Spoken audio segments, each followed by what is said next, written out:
Hello YouTube and welcome back to the Nitro Addiction. How's everybody doing today? It's a beautiful day out. Hope everybody's getting to burn some nitro. Maybe hit the track if that's what you like to do, or just bash in the backyard and whatever. Hope you get to get out there and have some fun. So as you can see from the title, need to talk rear wing. So if there's any racers interested in jumping in the chat, I would appreciate the advice.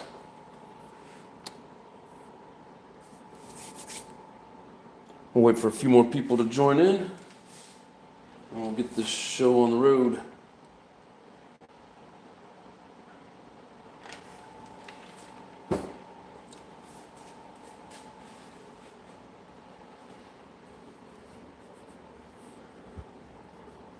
Travis, what's up? Good evening to all the Nitro heads. What's going on, brother?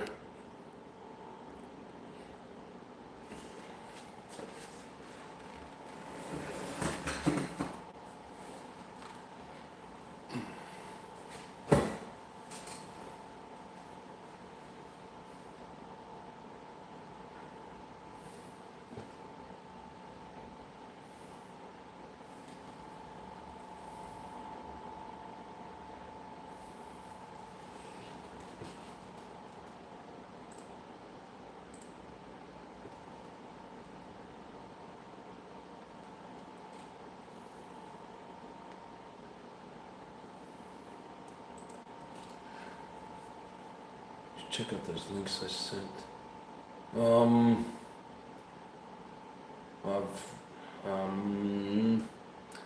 Sorry, which links were they again? Remember talking about it, but I don't remember exactly. For the clear wings? Oh, no, I did not, because they have some at the hobby store. We have no lives. We have no lives because we do lives. No, I have not checked out the links yet. I'm gonna see what the hobby store has first, and then if they don't have what I'm looking for, then I'm definitely gonna check out those links, brother. All right, plug in my phone.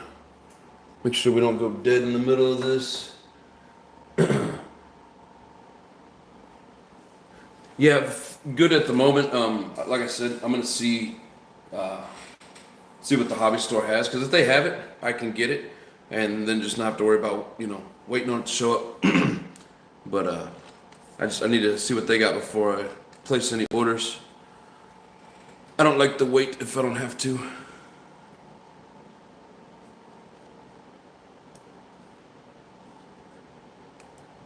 Damn, I hit the side pretty good. Started shredding my tire. But anyway, so with this one, like, I'm not looking necessarily for a clear wing for this, and I don't know if you guys, how well you can tell, but it sets really low. I mean, like, so with the Mugen, the wing mount is up above the shock tower. I think the shock tower is a little bit shorter, but still yet the wing sets up higher. This one's got some adjustments. I'm gonna raise it up as high as I can, see what it looks like. And then if it doesn't seem like we got enough elevation out of it, I know they have some different wings that'll work there at that hobby store. So I'm gonna take a look on Saturday. But because of how low that wing is, every time I'd hit a jump, it would just nosedive. And I'm assuming it's because it didn't have any drag here to keep it, to keep the rear end down, to keep it leveled out. So one of the things I'm gonna do tonight is make sure that my like my drag brake, or when I go to neutral, make sure that the brake doesn't kick in. I don't think that it does, but we're gonna verify it.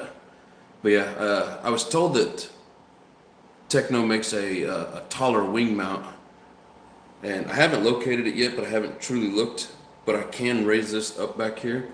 So if I can raise it up and kind of cock it a little bit, maybe it'll help pull the drag down in the back. So that's kind of why I wanted some racers to chime in and let me know what their thoughts are on it, because I'm sure everybody's experienced that's been on a track and hitting the jumps.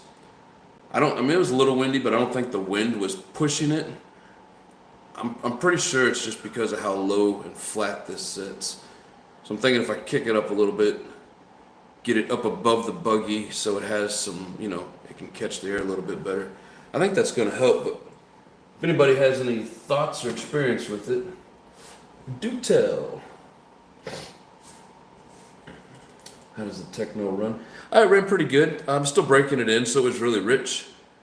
So, it wasn't out there screaming around the track. It was kind of sputtering a little bit. I think it was starting to get to the point where I needed to lean it out a little bit. Just because it's getting broken in. But at the same time, it kept nosediving, and I didn't want to tear it up. Just from nosediving, I didn't want to cause any damage or whatever. So I quit running it until I figure out what's causing the problem. But like I said, it's got the 4 mounting positions on the wing mount itself, and it's at the lowest point. So I'm hoping maybe if I raise it up.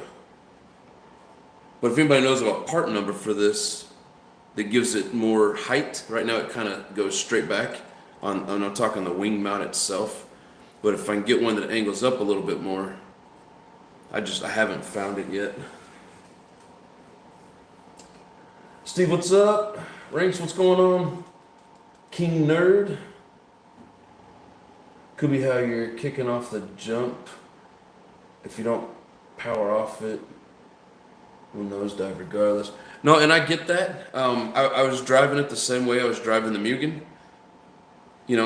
Keep it on throttle a little bit to keep the nose up, and then, let off of it. Because, when I'm doing the controller, like my driving style is it's pretty much the same. Of course, the difference in handling between the buggies will determine, what it does on the track. But like I said, I drive it the same that I drive the Mugen, and the Mugen's wing does set a little bit higher. So, and that's a good point. That is something that I'll make sure of, when I'm driving. But I do think it needs some sort of adjustment.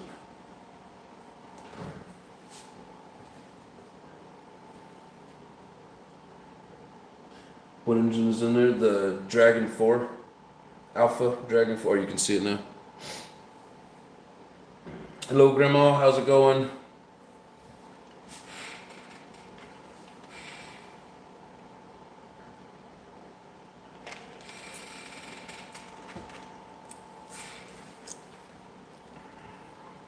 Give it more wang.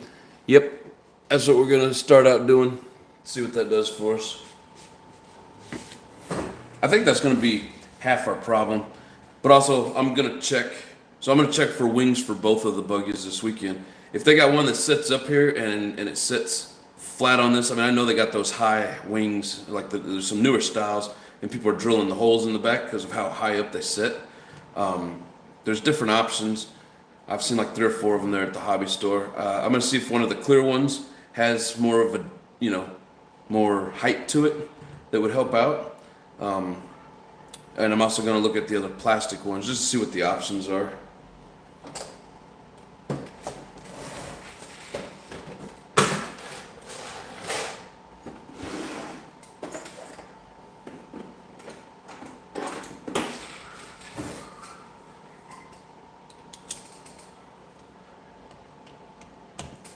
And I think it looks pretty cool with it sitting a little lower. Just kind of has that low slung look to it. But if it's not handling properly, then we will adjust it accordingly to make sure that we can get around the track properly.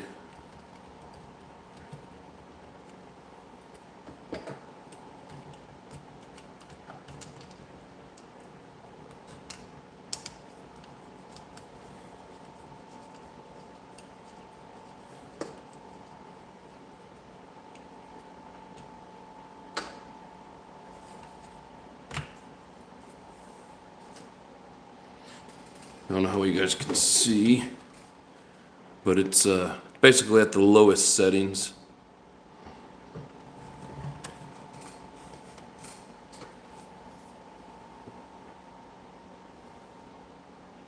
Big Boys Toys, what's up? And the J Con set, wing on mine. It sets up pretty good. They're universal. Nice. Yeah, they have multiple options there. I just didn't really look too much at them. I want to see what all they have. Grandma asked how everybody's doing this evening. Doing pretty good.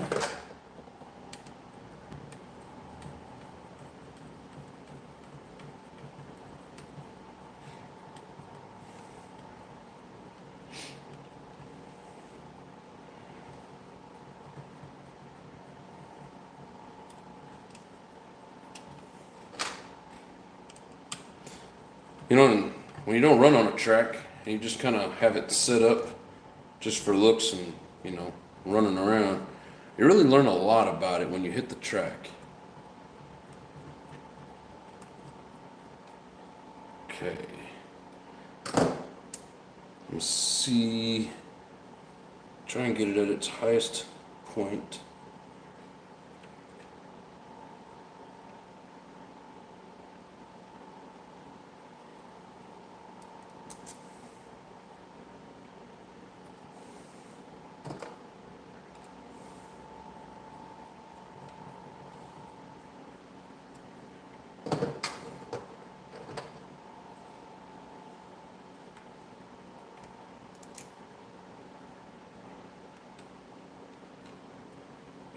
That there actually raises it up quite a bit.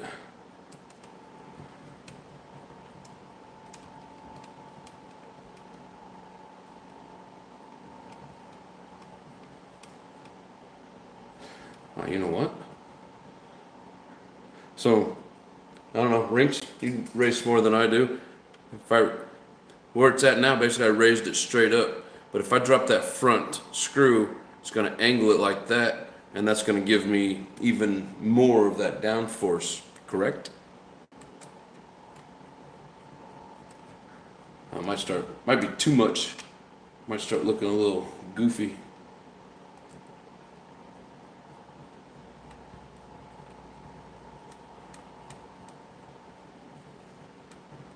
That wing sets almost even with the shock tower. Yes.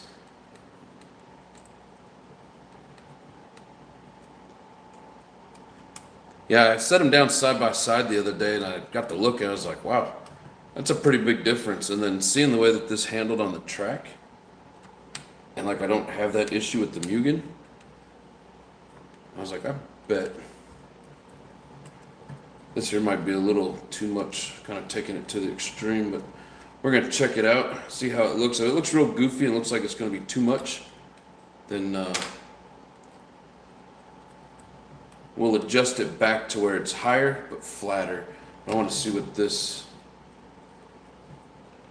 particular setting looks like with the wing on it.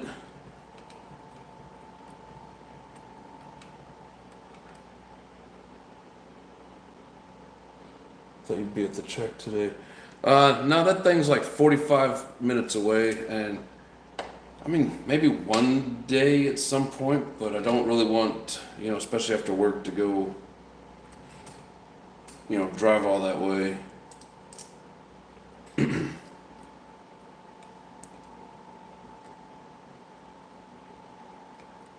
But the guys were telling me that on Saturdays they also do some races there. And I'm not working Saturdays at the moment, but even if I was, I'd be able to get there for like an evening run. So that may be something in the near future that we do.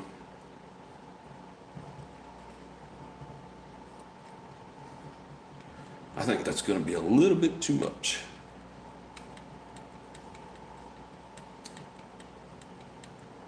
It was set up for one of the Euro tracks. Have almost no big air jump. Yeah, I mean, that's a good point. As far as I know, this buggy came locally. It wasn't, I don't remember exactly where it came from, but I have yet to order one of these that came from anywhere overseas. And that one that looks like it came from the UK, like it was local. So I don't know how that person acquired it. I mean, that almost kind of looks extreme, doesn't it?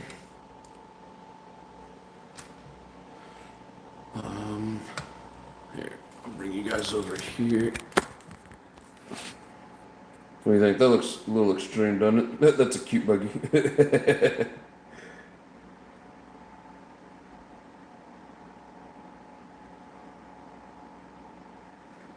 Nitro Pimp says, feeling no pain. I like the Dragon 4. I've driven it before. This is the first one I've actually driven this one because I've put a brand new piston and sleeve in it, and the last couple of weeks is the first time that I've actually fired it up for the break-in. So far, so good. But again, I mean, it's rich. Like, I don't have it, you know, it's not completely broken in, not tuned, none of that. I don't know. That almost seems a little extreme. What do you guys think? It's definitely going to have the downforce now. I like that right there. Would definitely solve the problem, but I just don't want it to be overkill. Let's see.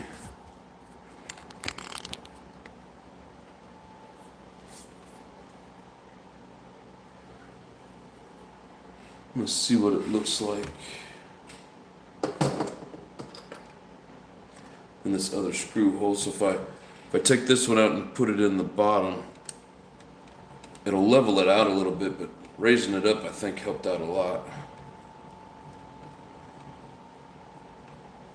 Because it was pretty low.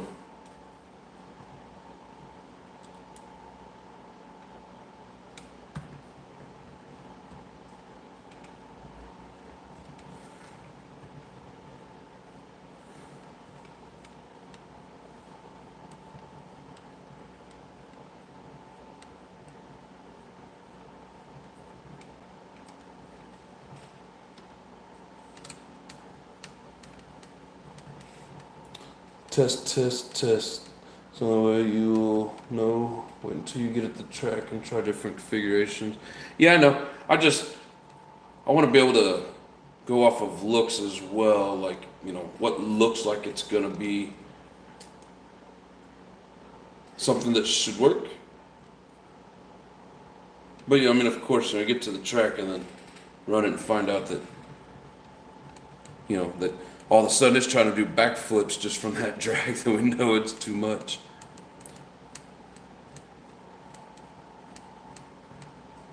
You know, this here should help out quite a bit. I mean, it doesn't look like much, but it, you know, it raises it up significantly.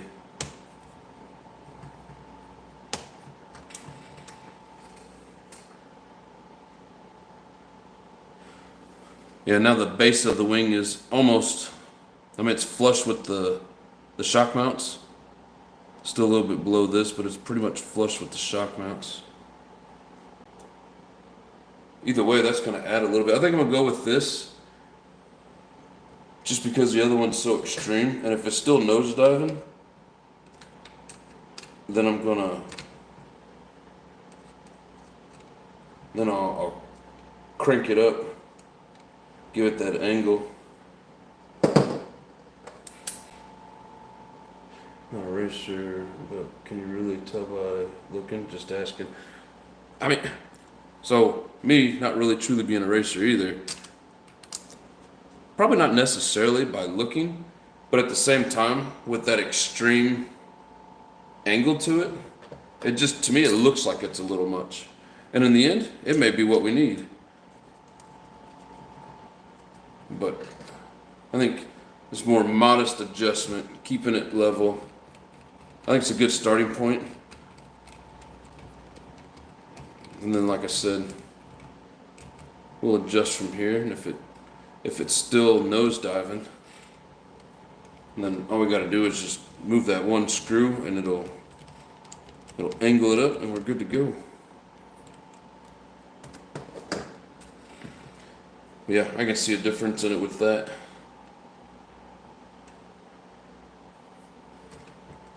I don't know how well you guys can see it, but yeah, if my phone starts cutting out tonight and shutting these damn lives down, I'm just gonna turn off the Wi-Fi. I think that was the problem last night. Alright, so I'm gonna test out the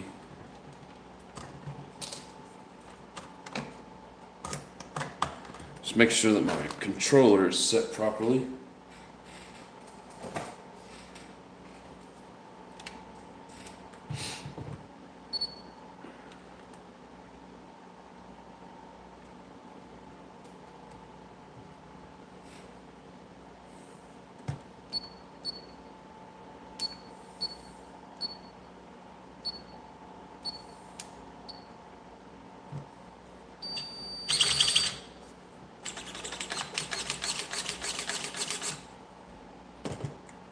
Okay, so with it being in the neutral position, all right, the brakes aren't catching. I just wanted to make sure that when I let go of that throttle, you know, the brakes weren't kicking in, and that's what was making it nosedive. All right, so I'll go with the assumption that it was the wing that was doing it,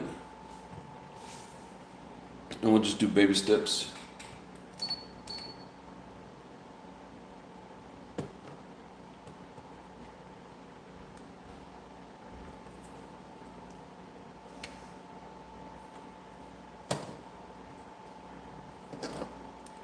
While we got it open, this battery needs to be charged. Oh, the air filter's still, yeah.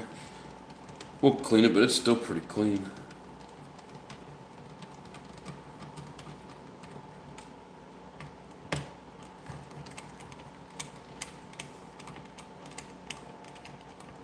You hungry, sleepy, or tired? Yes. Thank you, Grandma. You tell them. Hit that like button.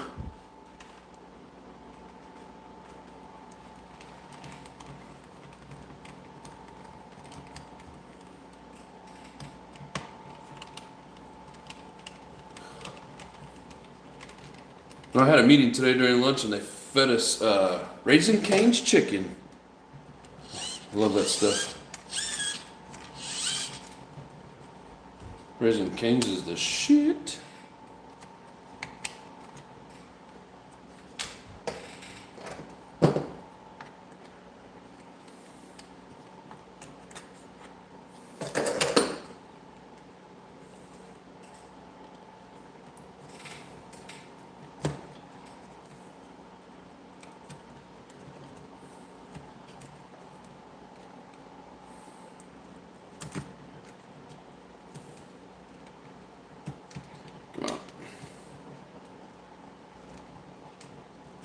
Sounds batteries are pain in the butt to get out of here.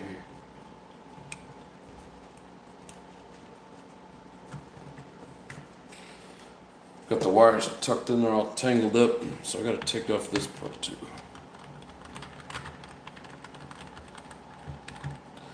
Something bad about running LiPo in these, where you gotta take out all these screws. But to me, LiPos are so much better than the nickel metals.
All right.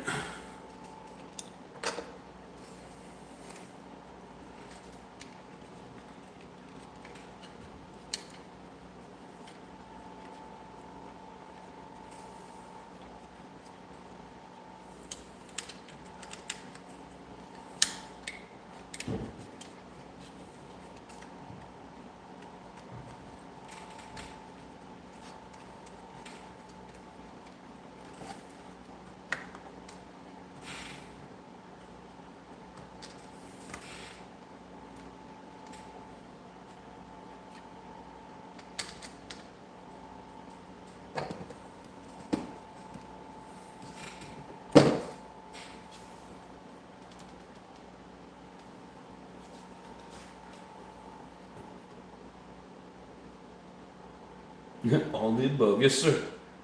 And yes, ma'am. I'm actually pretty full, but I am tired. Hello, Hugh. What's going on, brother?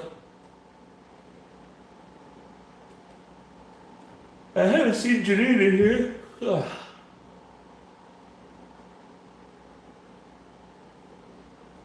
She must be busy doing something. So you leave your lipo in the car? Not to charge. But I don't take it out every time I get home from running.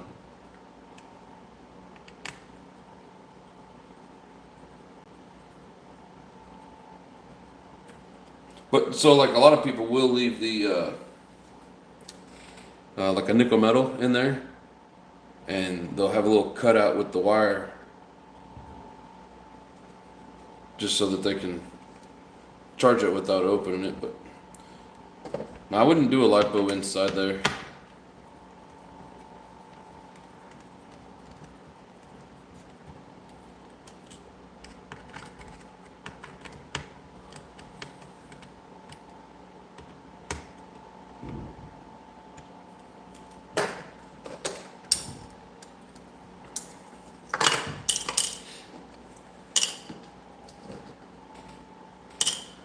Okay, we also have a couple of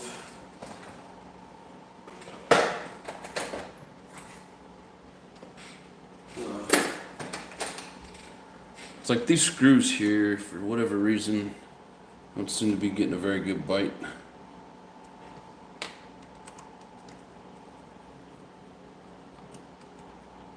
Let's see if we got something else to make it work better.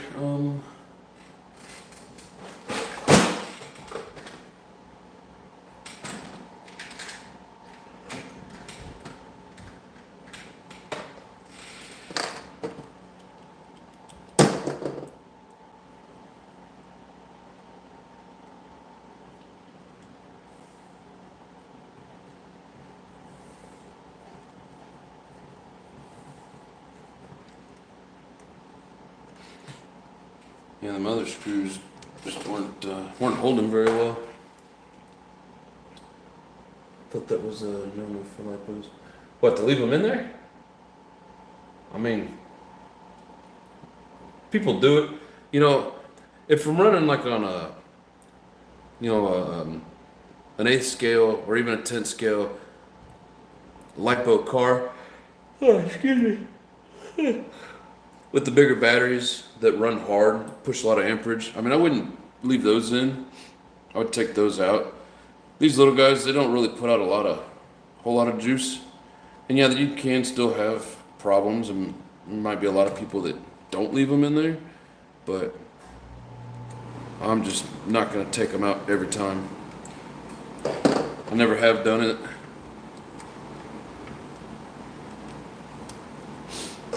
But that's just me. Don't do what I do. John D, what's up, brother? How you doing, my friend?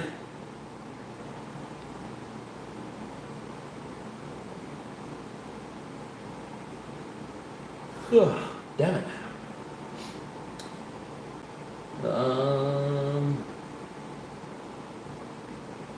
Just got home from work. Hell yeah.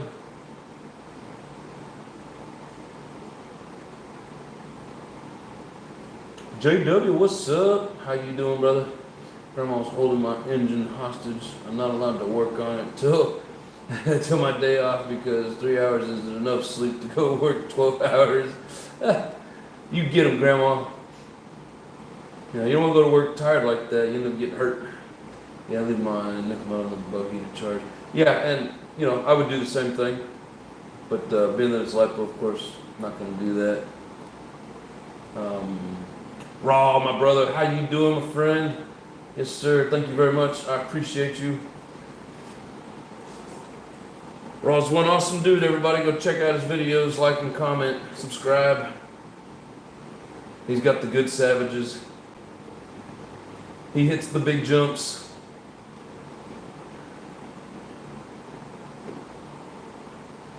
Are those JC Falcons or TZO 400s?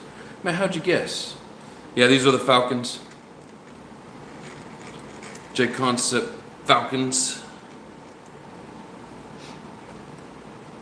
And it was a 4-pack pre-glued for like 63 bucks. And to buy everything separate and glue it was like 80 something. So basically $20 off for somebody else to glue them up. Not a bad deal.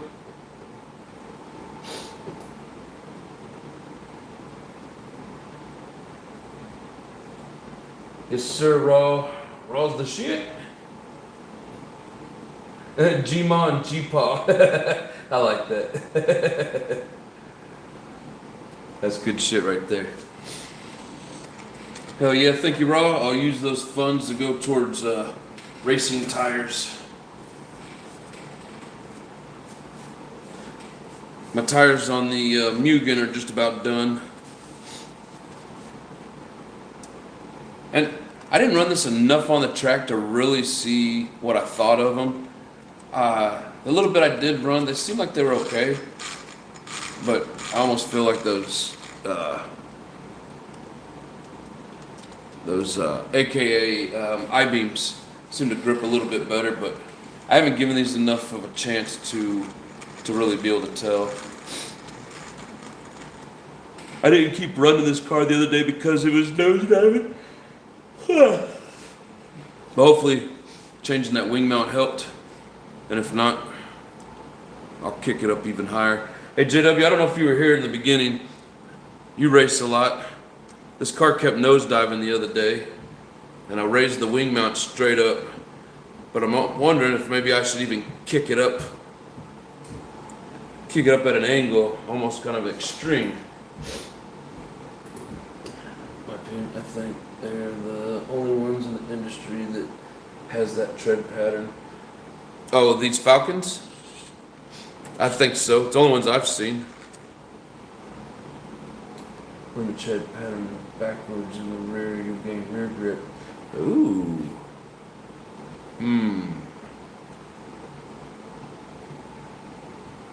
That's tempting.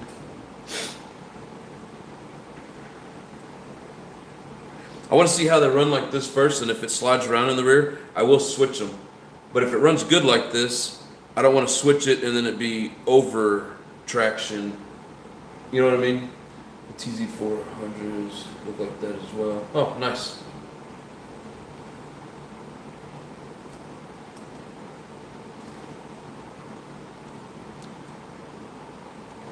But yeah, oh shit. I did a nice little running break-in tank, just kind of zipping around off the track, and then I filled it back up and put it on the track, and I don't remember sucking the fuel out of here, so I probably damn near ran it dry. Got the whole tank in on the track. But then I decided, just because it was doing that nosedive, I wasn't for sure what was causing the problem, so I just quit running it. But I think now, understanding that the wing adjustment on it, I think it'll be all right.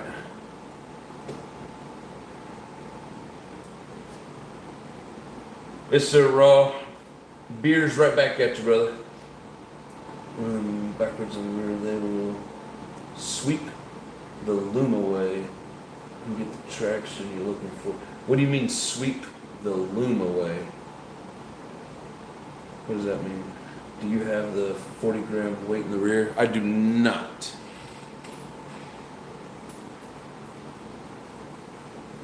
And I'd probably have to order it. I'm assuming there's a certain one that you have to buy for the Techno. And I've never looked, it would help. I'm sure it would. I've never even looked it up to see if you can even still find them. Because I know some of these older Technos, parts are starting to become scarce. You think that would help more than the wing catching the drag?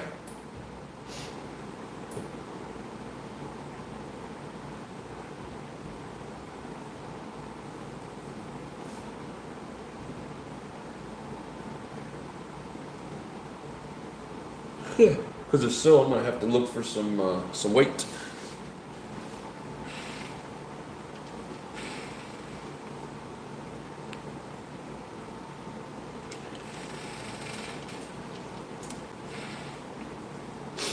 Yeah, I think she's starting to, get to that broken stage. Started getting pretty rich on me and sputtering around. So little by little, I'll lean it out. And I'm running the 20% nitro with the 14% oil, just to give it a little extra oil for the break-in. And then I'm gonna switch over to the 30%. Yeah, the wing is mainly for downforce on the ground. So you don't think it would help catch it in the air and keep it down? Just running on the pavement. What compound tire I use for asphalt concrete also.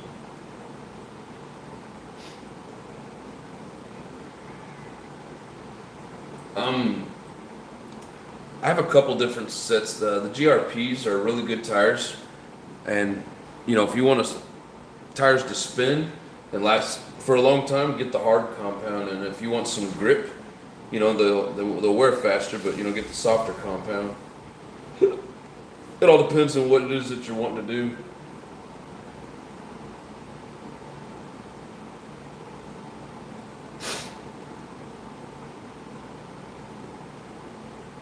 And I guess if that weight's the main thing that would keep this, and you know what? You can't even put that weight on this model. It doesn't have, you're welcome, Travis. It doesn't have the holes back here for the brass weight. Like the Mugans have it, and maybe the newer Techno, but this one does not. So it's gonna have to be a wing or throttle adjustment to keep it going. CBH, what's going on, brother? Is it just one jump that it keeps No, it was all of them. Every time I hit the jump, and I was doing fine in the with the Mugen, but every time I hit the jump, if I let off the throttle while I was in the air, it would just nosedive. Usually for me, it'll be one jump that gets like a bump or a knuckle worn into the face that causes the rear to buck upward. Yeah, I get that. But yeah, every jump that I did on that track, the newer Techno has a space for the weight. Yeah, I don't have money for the newer Techno. I wish. If you run it higher, I think you'll get the difference on the ground. That little point your nose higher off the jumps. Not sure, just my thought. Make sure I understand what you're saying. So if you run it higher, I think you'll get are you saying is that DF supposed to be the difference or the diff? Difference on the ground that will point nose higher off the jumps. Not sure it's my fault. Oh, downforce. Okay, yeah, makes sense. So what you're saying is while it's still on the ground, it'll get the nose propped up, so when I hit the ramp, it already had me pointed up. But like when it was nosediving, it was almost like hitting the brakes and it would just drop forward. But when I let off the throttle, I don't have the battery in it, but when I was letting off the throttle, like it was putting it into neutral position, so it's not like it was braking.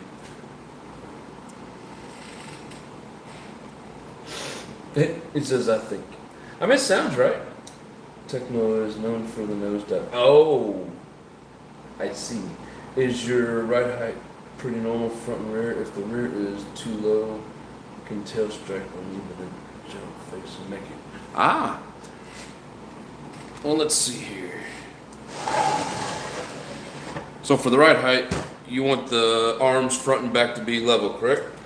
Because even when I press it down, it comes back up to level.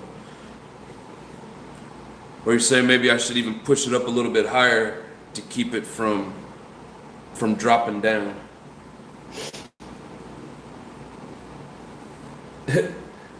I see your correction, JW. Techno is no for the nosedive. But no, I mean that makes a lot of sense too, because like it was really nosediving, and that's where I was kind of hoping that maybe the wing would catch some air and it would help, like kind of like the wing on a plane. It would help level it out depending on how it was set. Love lime Kool-Aid. Lime Kool-Aid is pretty good. Or lime Kool-Aid. What the hell is that? I thought you were saying Kool-Aid. Yes, we're in like 26 millimeter front and 20 millimeter ride height. Let's see what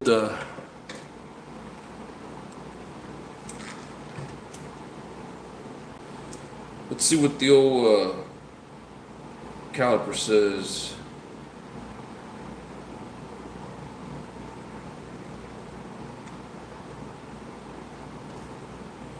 It says I'm setting at 37. If doing it this way is accurate, and I don't have one of those tools to set up your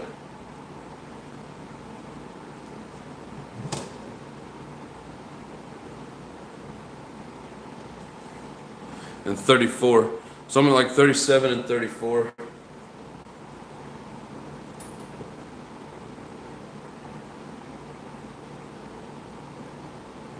Yeah, arms level in general. Would be worth bumping the rear height up some to see how it goes. Yeah, good point. And so like when I was at that Omaha track, some people were telling me that you wanted like your droop to be leveled out. And then the guys at this track were telling me that you want your arms to hang down some. Is that just because of bigger jumps? Is it because of the different type of track?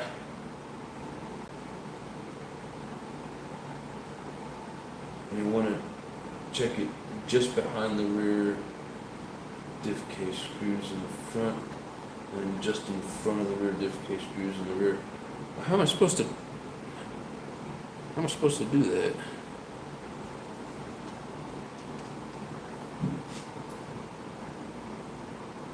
Is the Australian version of oh, okay. Makes sense. Sounds yummy. Techno calls out 24 millimeter front, 26 rear for the 2.0 and newer. Huh. Because of the kick up in the front and rear. Yeah, I get what you're saying. Rear is mostly straight. Pretty much. Yeah, there's some kick up in the front. Well, I don't know how to measure that then. Because I got it sitting on the table. And the way the sides curve up, I don't think that'd be very accurate either. Use your calipers to measure something around you that's about 26. Oh, like a stack of sticky notes. Yeah, I don't have any sticky notes.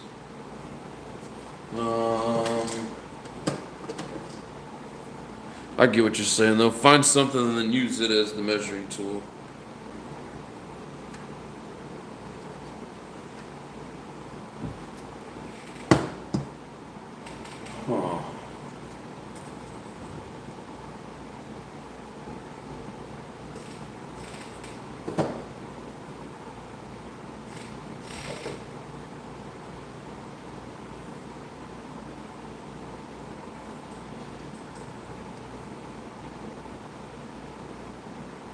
That thickest point is 28.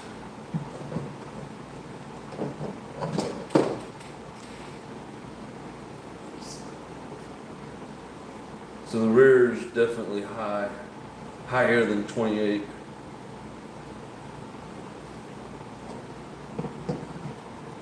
And so is the front. You need a ride height gauge. Yeah, I know. I ain't got none.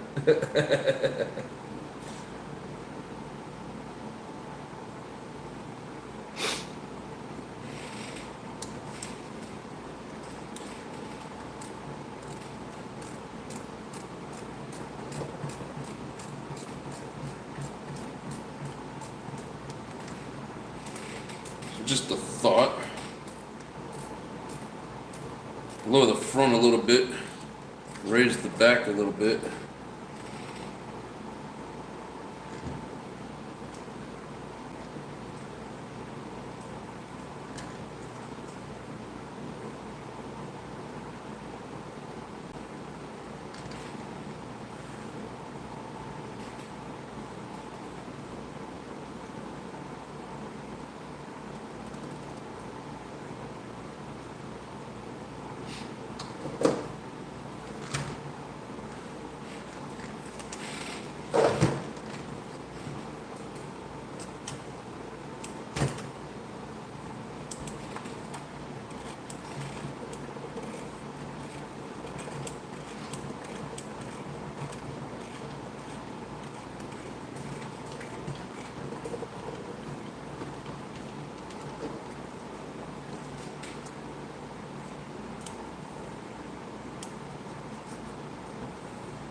so that raised the rear end a little bit, lowered the front end just a hair.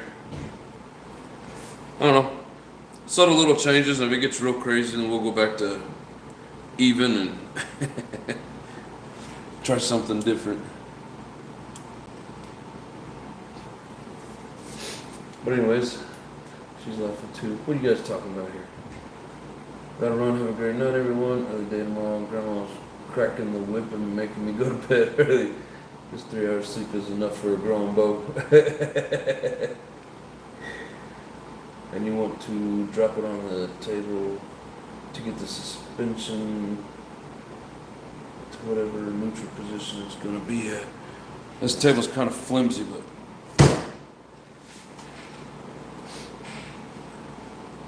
yeah, it's like I get what you're saying. Yeah, when I drop it, it stabilizes itself pretty much where I had it sit, where it's just a tad high in the front, just a tad low in the rear, or vice versa. Tad high in the rear, tad low in the front. Have a good night, Hugh.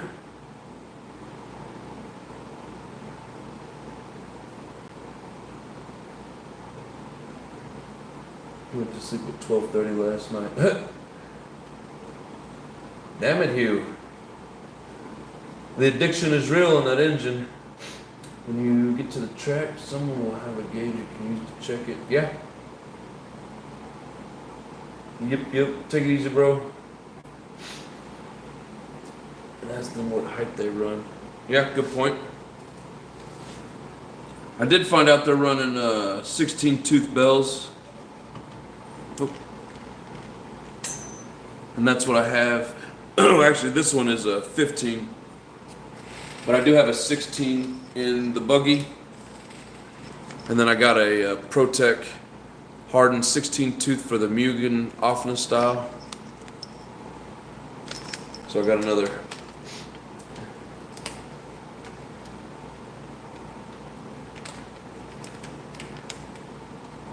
Told me what? All aspects. What's going on, bro? What you talking about, JW?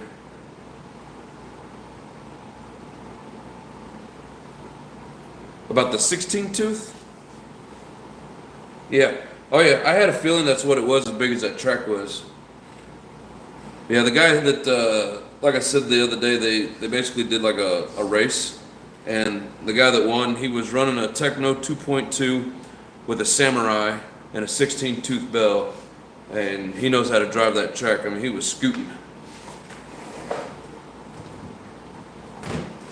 But yes. Yeah, I'll definitely talk to him about the ride height of it.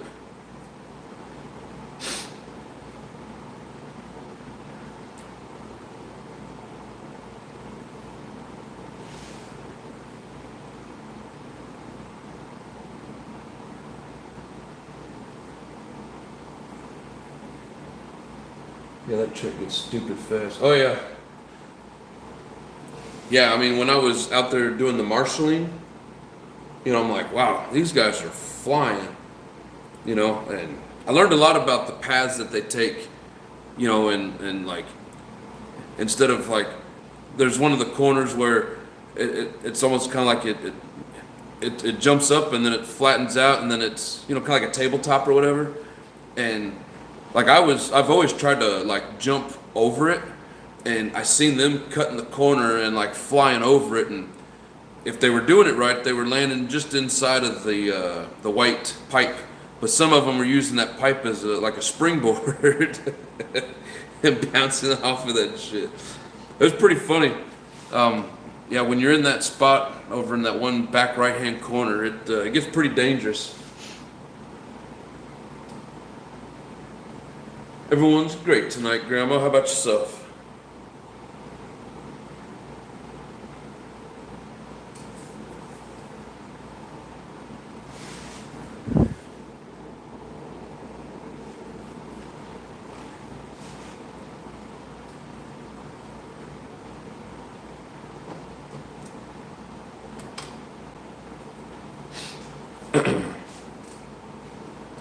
But no, I have a blast there, and like I said, everybody there's pretty cool. So I'm gonna enjoy my time here, getting to go run at that track. Super anxious for my toys that are coming. I bet, man.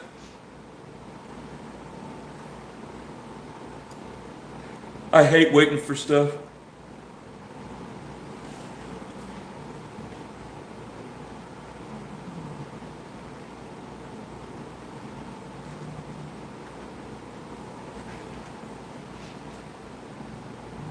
How far am I from Bullhead City?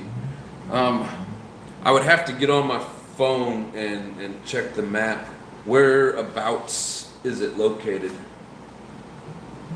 Like, is it next or within driving distance, of like another major city that I would know?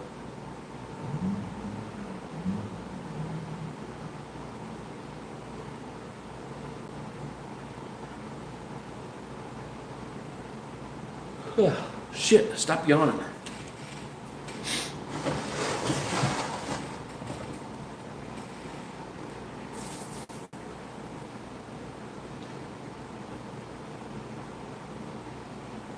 What you said.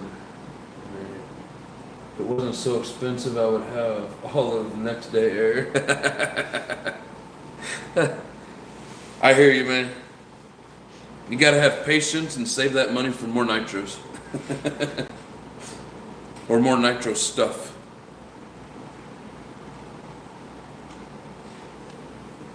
It's in Arizona, about an hour and a half from me. They have a club race Saturday. So it's between you and Phoenix, is what you're saying, right? Yes, Travis, true, brother. You gotta save that money for more nitros.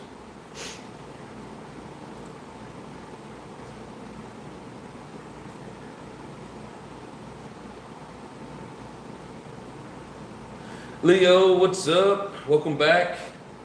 Thanks, sir. I think we got a bunch of old people in here. Can't remember to hit that like button. Hit it.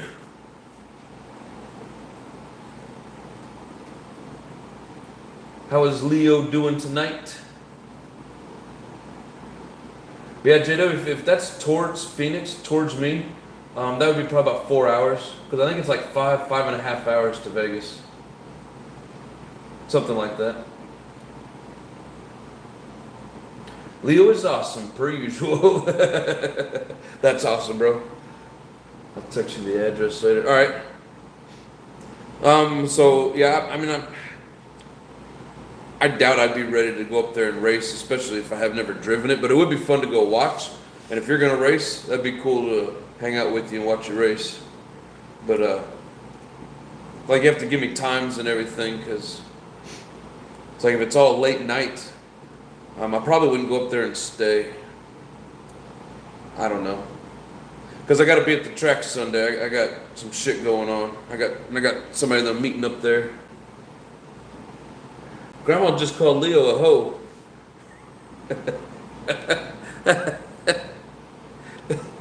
Really, Grandma?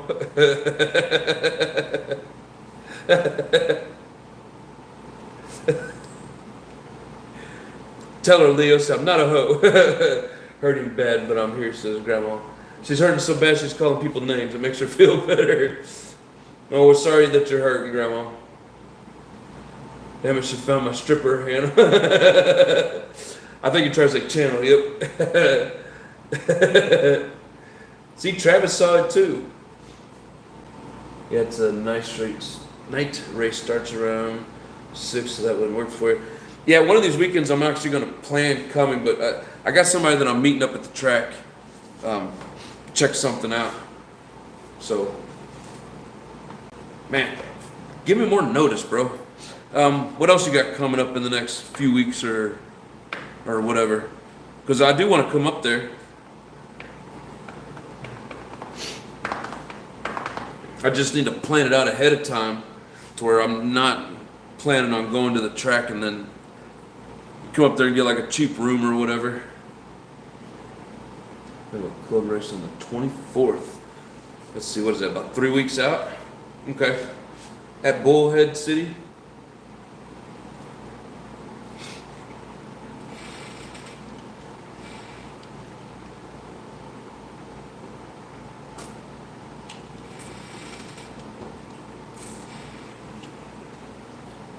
Better not be trying to sell my Mugen. Ooh.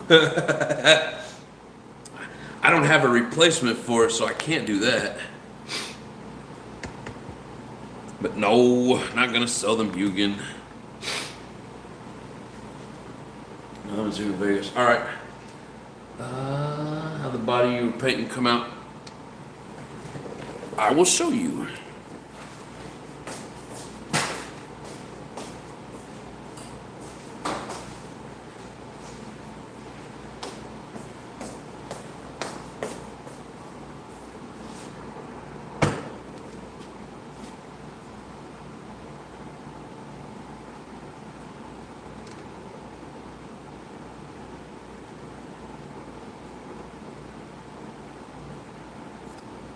I'm gonna check out a couple of wing options for it, see what I can find.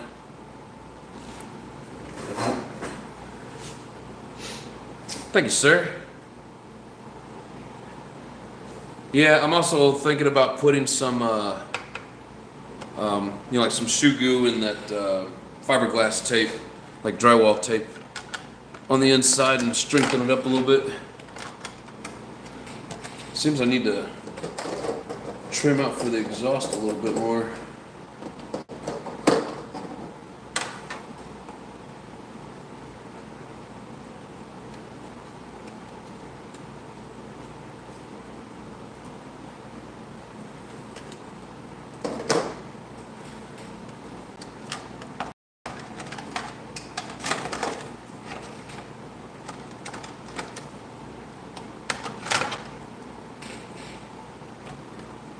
There we go.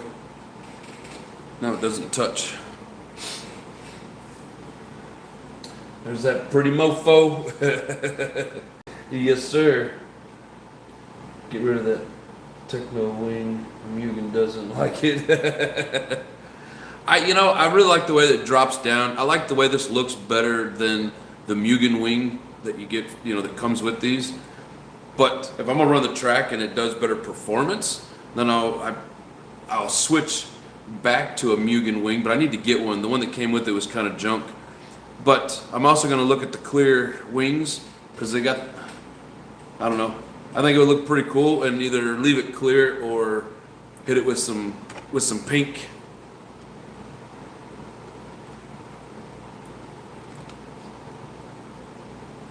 It'll be the breast cancer awareness car. Beautiful cooling head cutout. Oh, thank you. Yeah, I think I did a pretty decent job on it. I try to keep it clean. Everybody always messes with me for how I cut out my bodies, and I always paint it first and then cut it out, but I always try to make it nice and clean. I hate jagged edges, which I got one right here.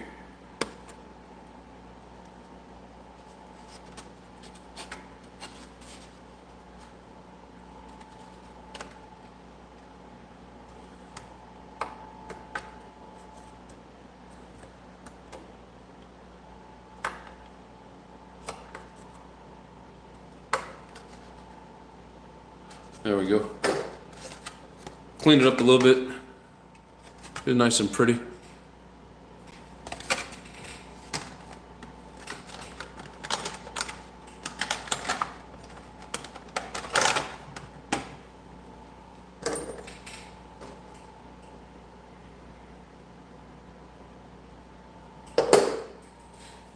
Alrighty, let's see here. It just looks like a stronger vehicle. Than what? Than the Techno? I mean, don't get me wrong, that Mugen's a badass. Techno, pretty badass too, especially the newer, the 2.2s. That seems like what every racer up there that's like running good, they're all running the new Technos. and they all seem to enjoy them.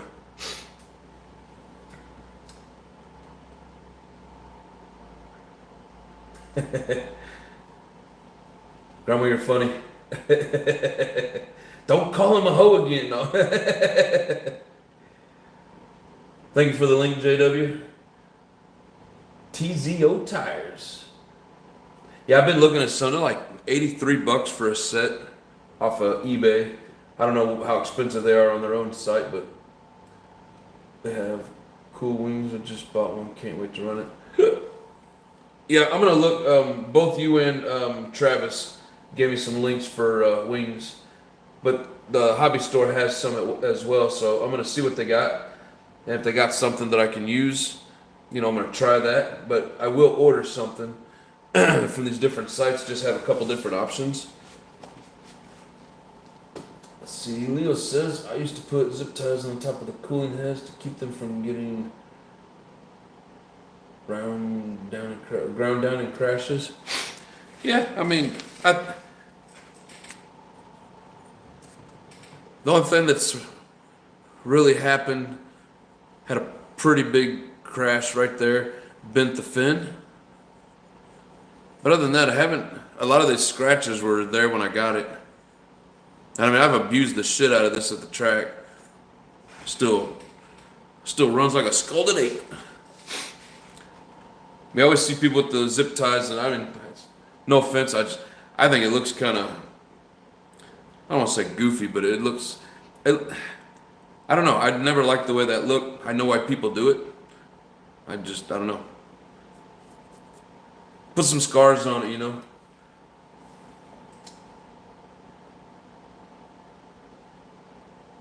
My Mayfield country area probably has everything you need locally.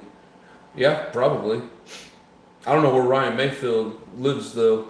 I mean, if he's in the Phoenix area, I haven't seen any events where he's been there. Agree, they look goofy. Yeah. I don't want to be rude or nothing, but that's kind of what I always thought. And I get it. It helps protect it. And then see people with those big rubber caps on them. I mean, in these older engines, you can't find like the cooling heads anymore, which every once in a while. But like on a newer one, and you're just out there running, just buy a new cooling head. Arizona. I wonder where we're at in Arizona. Yeah, save the tatas. Yeah, being that the pink will do some kind of. I mean, I don't have any stickers for it. If I had a sticker, I would love to put a sticker on here that says "Save the Tatas." I mean, I got a spot like in here somewhere, maybe even up here. That would be cool.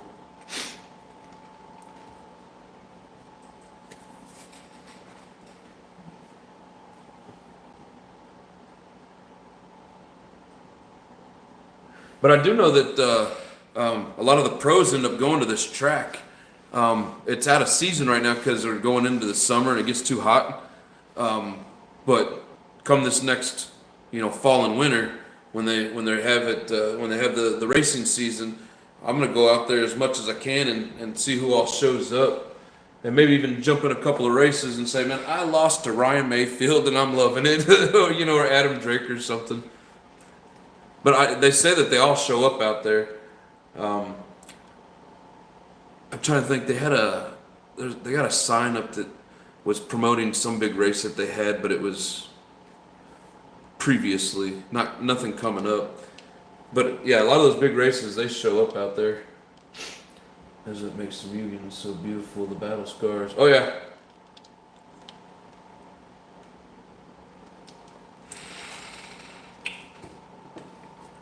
And I mean, any badass, race car, you could say that, the battle scars make them look really good. But yes.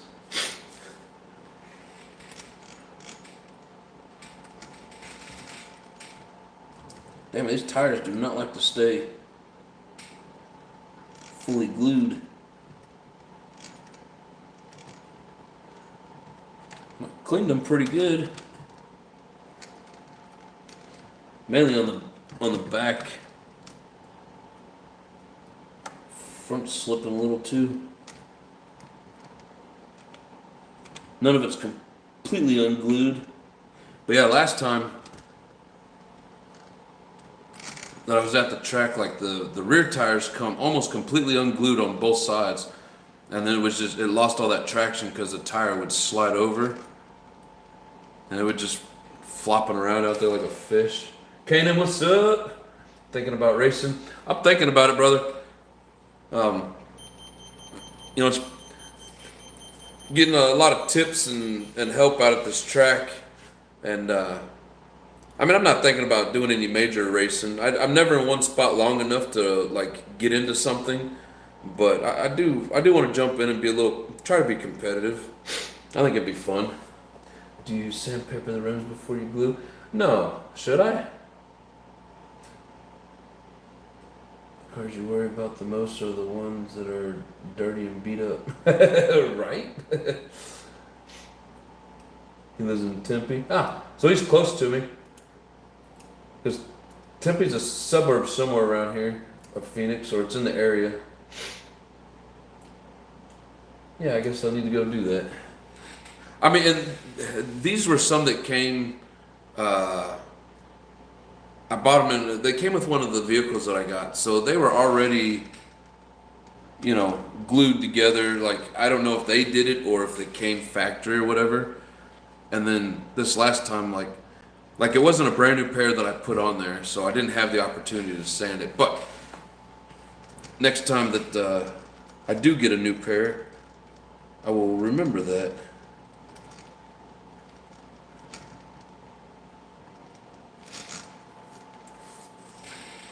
Hell, as much as these are wore down, I think one more trip to that track and these will damn near be bald.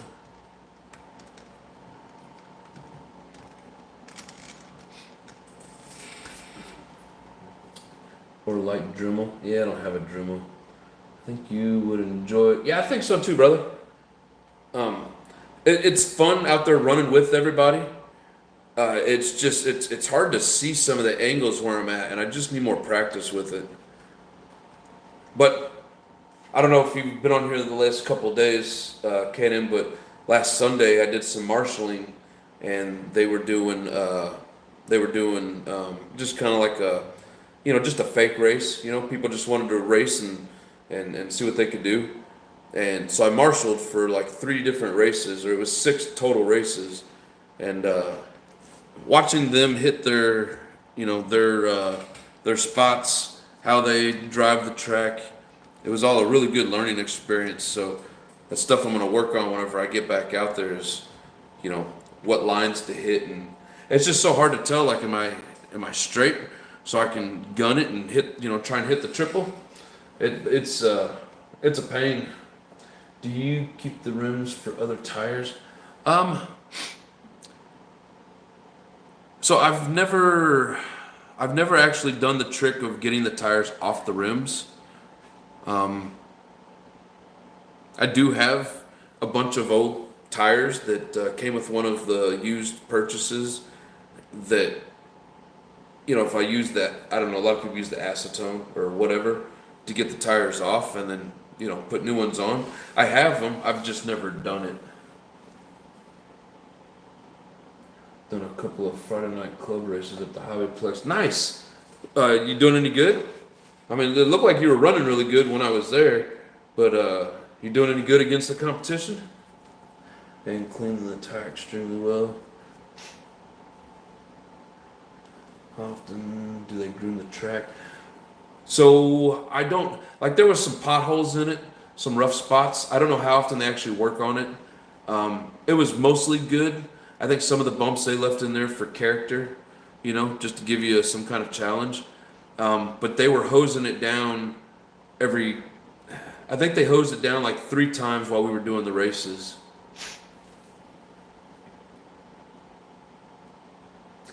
Boiling separates the glue from the rim. Boiling it? Yeah, I've heard both ways. I hear a lot of people talk about the acetone, and you raise it up out of the acetone, just let the fumes do the work. But yeah, I'll try boiling them as well. Because it would be a lot cheaper to just boil them peel off the rubber and get new tires and foams. I mean, really, if you think about it, the rims are like $20 for the set. The tires are each anywhere from 25 to say 35 for a pair, depending on brand. So it's, you know, if you go buy just tires, you're looking at roughly 50 bucks, and then $20 for the rims. But the set of Falcons that I bought, those yellow ones that I had up here earlier, they were 63 pre-glued. So I don't know. Think about it money-wise and time-wise. Sometimes it's easier just to buy them, but I used to just them in a pot of water and let it boil. The tires come right off. Nice. I'll have to try it. Because I do have some rims that I could use if I just need to get the tires off.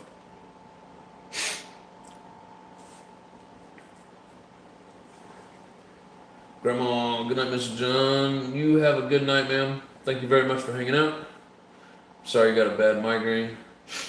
And if Janine ever shows up, I'll tell her you said hi.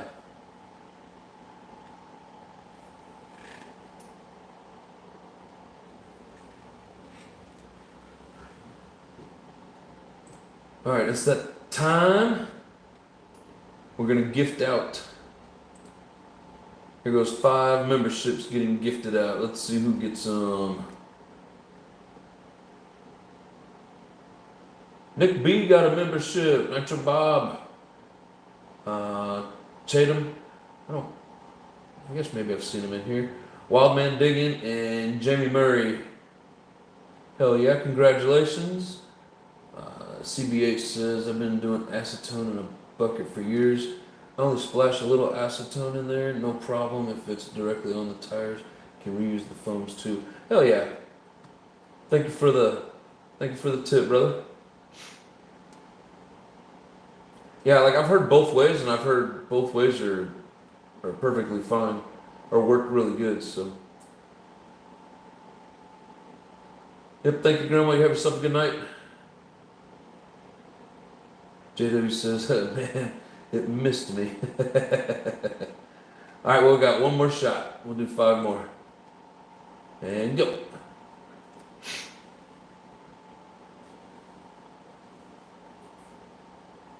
Jason Ketley, hanging with JD, White Boy, Jordan Olson, and John Smith.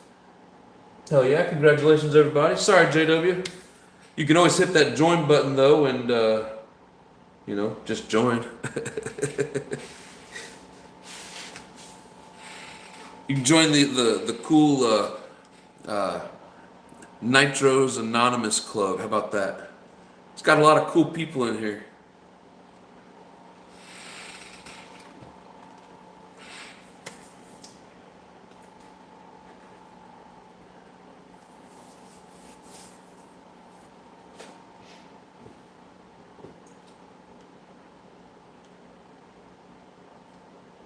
Blew him in the cool kid club. Mark Garcia, what's going on? What track do I go to? So down in Maricopa, Arizona, it's called the Nitro Compound. It's about 45 minutes south of Phoenix. Well, actually I'm in Mesa, so 45 minutes south of the Mesa area. Won the B main and ended up 4th after getting bumped into the A main. The first time, second time I got straight into the A main and ended up 6 out of 10. Gonna try again. Hey man, that's pretty good, bro. Because you haven't actually raced since you were a kid, right? And I mean, let's face it, you're pretty old now. Sorry, what a dick. That's who I think it is. He knows where it is. Who are you talking about, Mark Garcia? You had to force myself to slow down to go faster. Yeah, you know, and I always think about that, but then these guys that I'm running with, well, that I'm watching run by me, I mean, they're just full throttle till they get to the turn. You know, it's crazy watching these guys run. Like, wow, I wish I could run that good. You know, and I don't know, man, like they just full throttle. I don't know, I go full throttle, I end up off the track.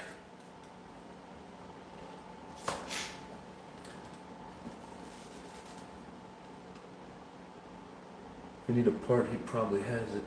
Oh, Mr. Garcia?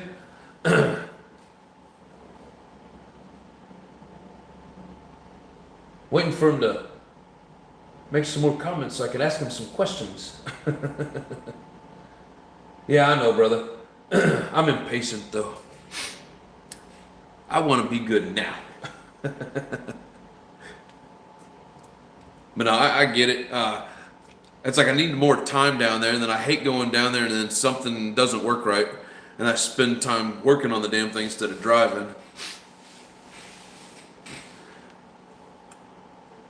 I think next time I do one of these bodies, I'm going to cut out this strip here. I think that'd look cool. This is a great hobby for older dudes like me. Yes, it is. Man, the only bad about it, you get out there and start marshalling, because, you know, when you're racing, you have to also marshal. Man, if you're out of shape, it's rough. It hurt the joints for sure. I get the old fish oil out.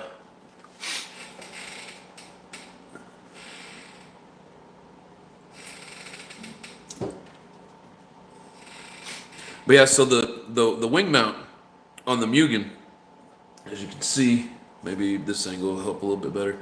It goes more up, and so the wing sits up above the rest of it. On that Techno, it goes almost straight out the back, and so the wing itself is down kind of like behind the head, the cooling head, and the top of the body. So that's why I was wondering if that wing being so low would be part of my nose diving.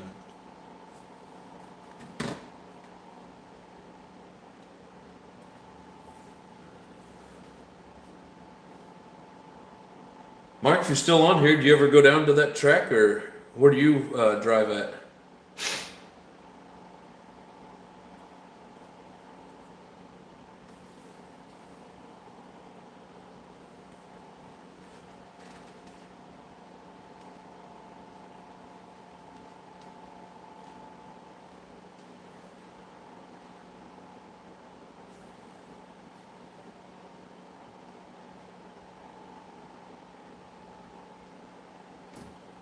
Revolution Raceway.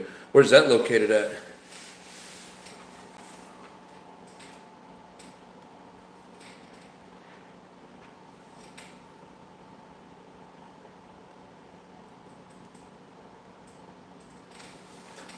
Oh, Southern Cal? Hell yeah. Montclair, California. Wonder how far that is from Phoenix. If it's within like a 5 to 6 hour trip, I might make it one weekend. I think I'm about 4.5 hours from Adam Drake's track, and then this group at the Nitro compound. A lot of times they'll get together and just kind of like everybody, or not everybody, but a group of them head that way. I'm gonna go one of these weekends. Check it out. Hey everybody, what's up? What's going on, Northeast Mods? How you doing, brother? That's the big boy track on the West Coast. Yeah, I need to go check that out. It's 4.5 hours from you as well. Yeah, we're all gonna have to go meet up. So in Southern Cal, what'd you say, Montclair? Not for sure exactly where that's at, but I can look it up and check it. If your ride height is something like 36 millimeters on your Techno, that's way up there. That's probably why it's jumping funky. Yeah, I think it was. Well, I don't have the proper tool of measuring, but it was definitely over whatever JW suggested earlier. I think it was like 28 in the rear. It was well above that. I don't know if it's quite 36 millimeter, but I mean, like it's up there. I need a proper tool to. Yes, he has parts for just about any car you have. Check out his Facebook page. Highly recommend it. Awesome.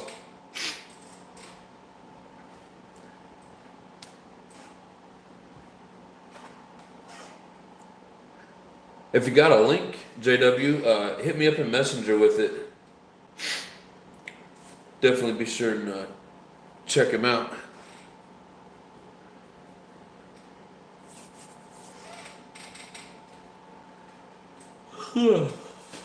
Nick B, what's up? How you doing, brother? And that pretty blue star badge you got there looks good on you.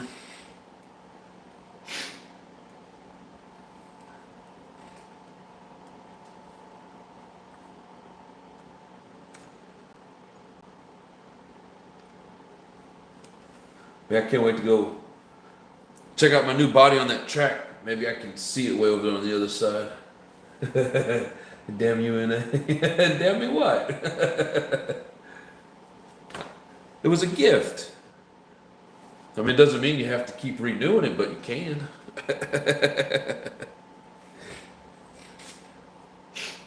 Richard B, what's up?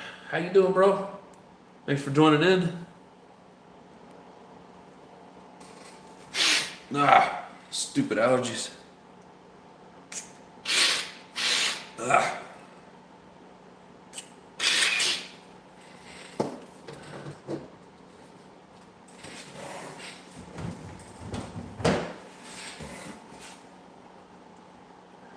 There's my baby doll. Sorry I'm late. Joined the head surgery today. We were chatting. Oh, not a problem.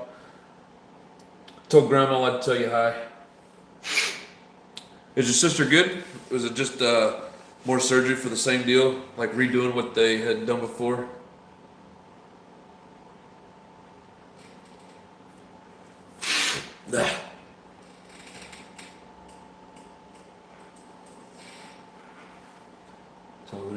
Just saw the email notification. I'm like, what the hell?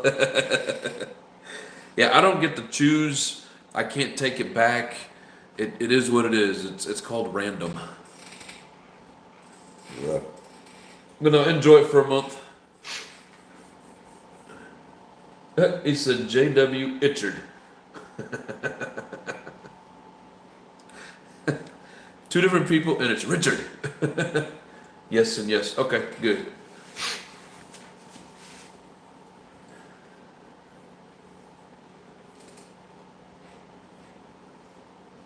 What do you think of the body, Mama?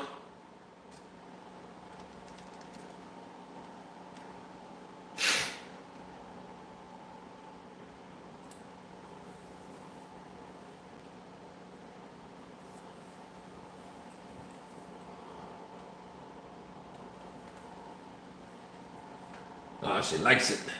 Awesome.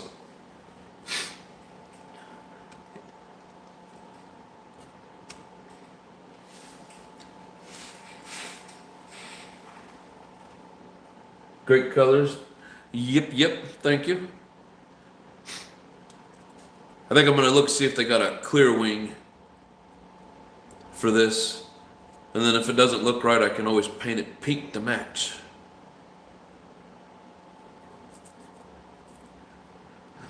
And there's almost too much, like the overspray with the pink and the purple. It's not as bright of a white because of all the swirl in it. But I guess it looks all right. Looks like it was supposed to be there.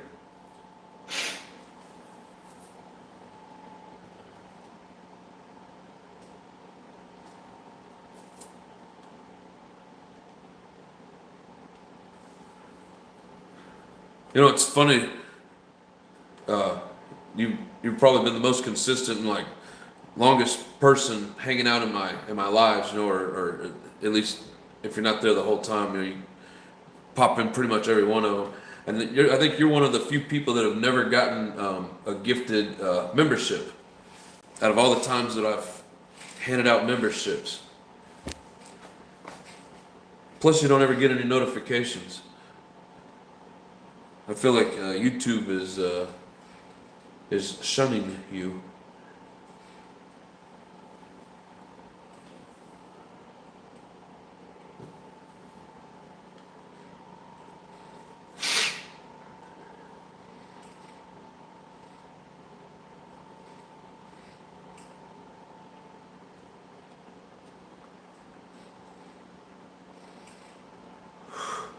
Yeah. But yeah, I think what we're gonna do real quick is redo this shock. I don't know if I didn't get it screwed down tight enough or what, but these shocks have never leaked until the other day when I said these shocks have never leaked. And then I don't think I got the cap on tight enough or something like that.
We didn't freeze up again, did we?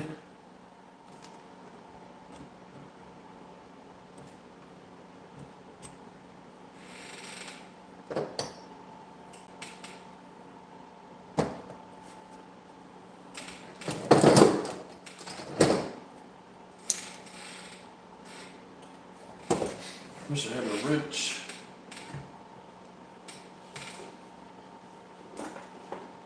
It was the right size. Awesome. Thank you, JW.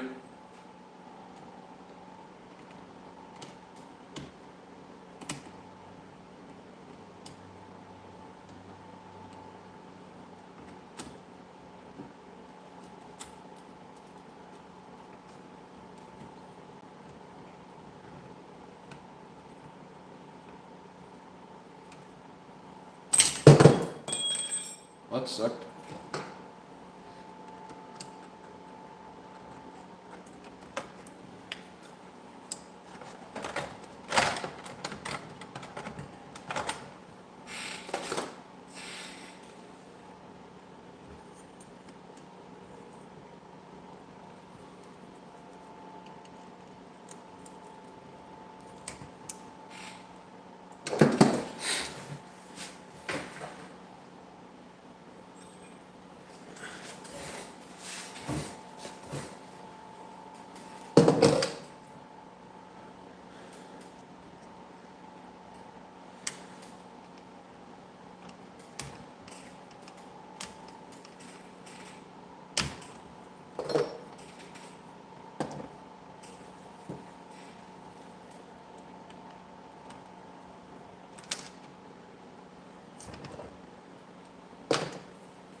Yeah, these things are never wet like this. But I think when I redid the shocks last week, I didn't get that cap tight enough.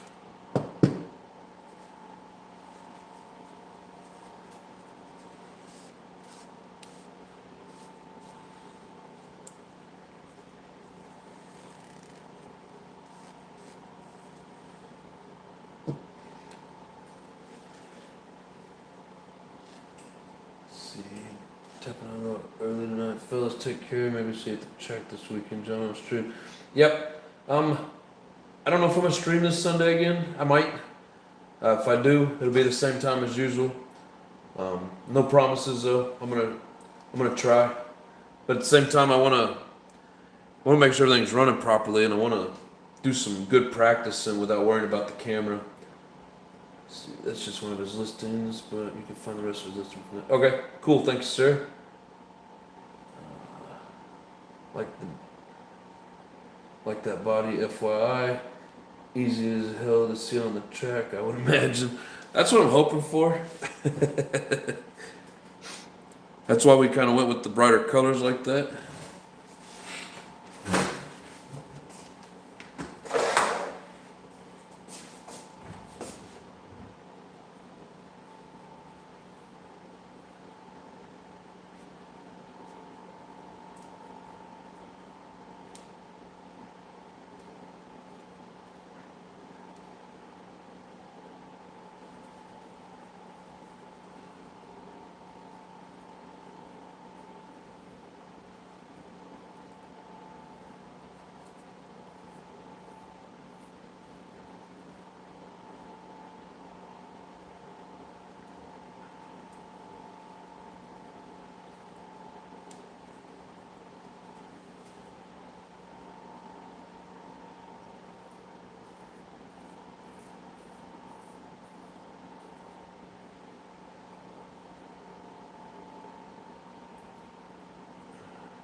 Sorry, I'm cleaning the shock off over the trash can. Give me just a second.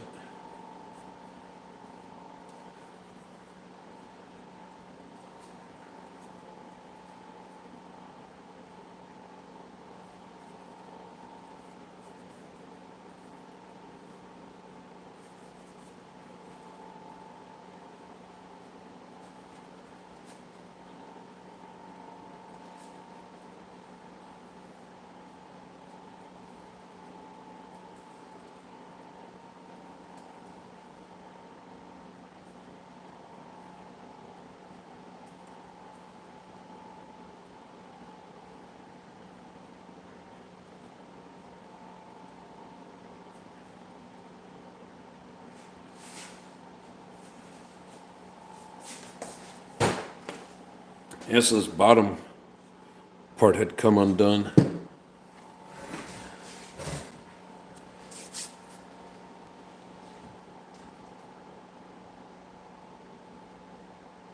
Tatum007, what's up? Appreciate the membership, new viewer, great channel, brother.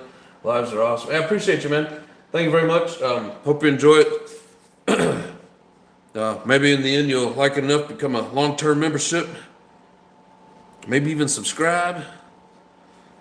So, but I appreciate you, and I can't say I did it on purpose, but you know, it's all random. You are welcome, and hope you enjoy it.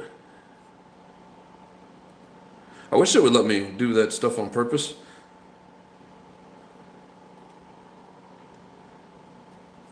But yeah, it's all random.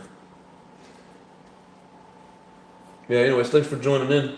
See, my bodies are just blasted with metallic gray and silver with the white backing. Yeah, I mean, sometimes simple's better. Like, I'll get so carried away with these and I don't want to run them and get them destroyed.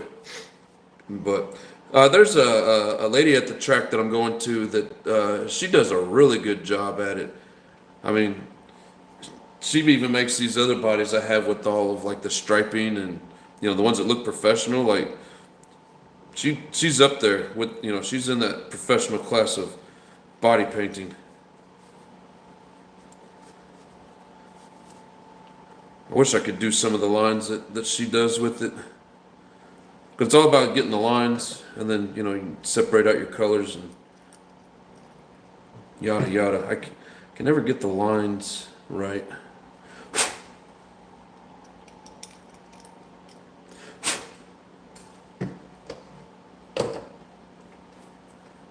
Man, it is random, but that's a good thing. All right. Are they from Cali, the painter? No, she's from. Well, she's at the track every weekend. I'm assuming she's, if not from like the Maricopa area, somewhere Phoenix, southern, like, you know, Phoenix to Tucson area. I would say probably within an hour drive of Maricopa. Seems like most of them are.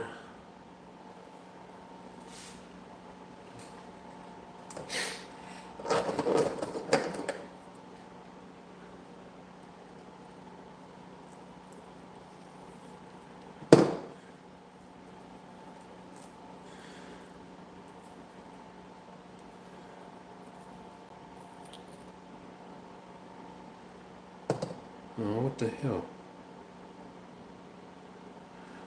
Having all kinds of issues here.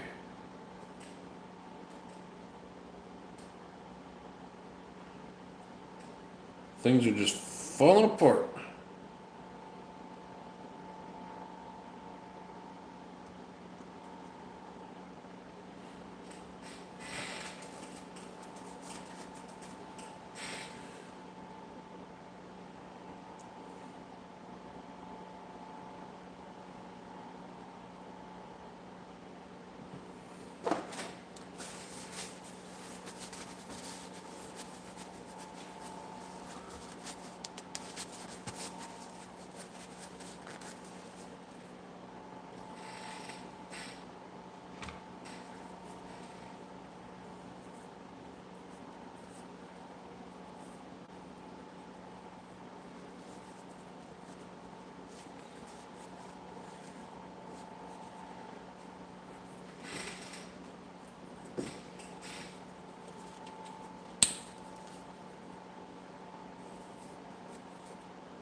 I think they mentioned her on MRC last year when they were covering the race at the compound.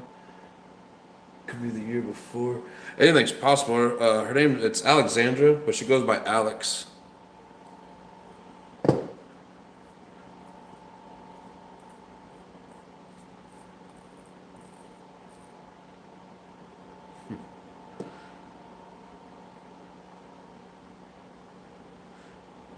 Yeah, I mean, anything's possible.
I don't know, I'm sure I'm doing something wrong with the shocks. I'm not perfect when it comes to building shocks, so we're just gonna go with it.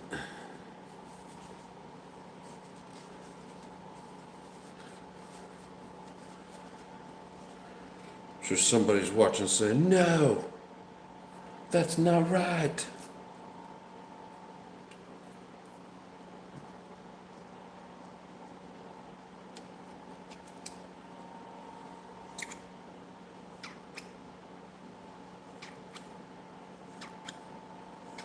It shouldn't be squeaky like that.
Using bladder emulsion shocks.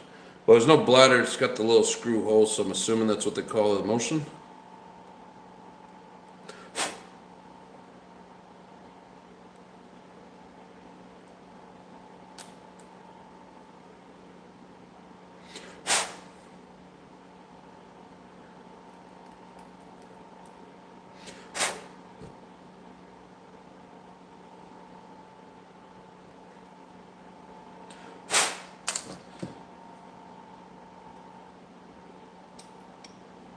Bunch of crud stuck in this bleeder screw. I can't get the Allen in there.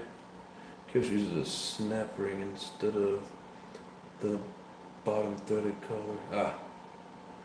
Yep, on the emulsion. Gotcha.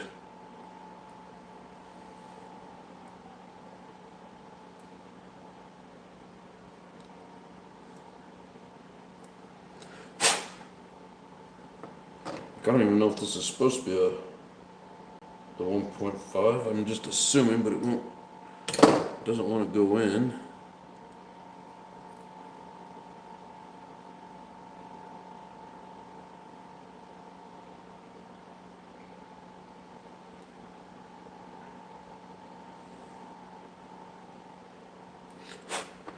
Yeah, I can't even really get that to. But it's like every time that I thread the cap on, it's got like a little rubber, instead of the bladder, it's got like a rubber ring inside there. It keeps coming out of the cap and down into the shock like that.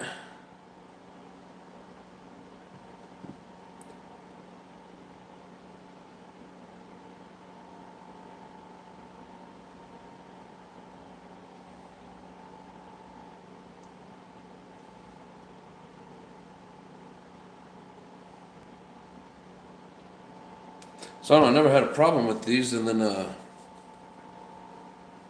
don't think I even messed with them when I bought the car used.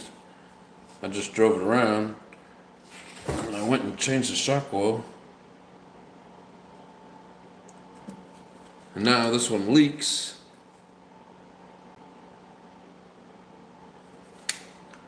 And I can't get the screw loose to bleed them.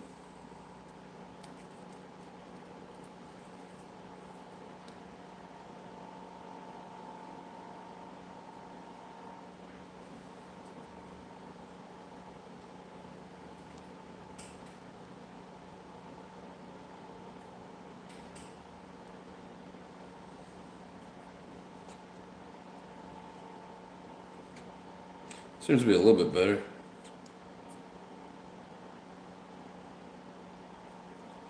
I think I was over cranking it and it was pushing that ring down inside. Yeah, I think this little threaded cap down here come off the bottom, and that's what was so wet.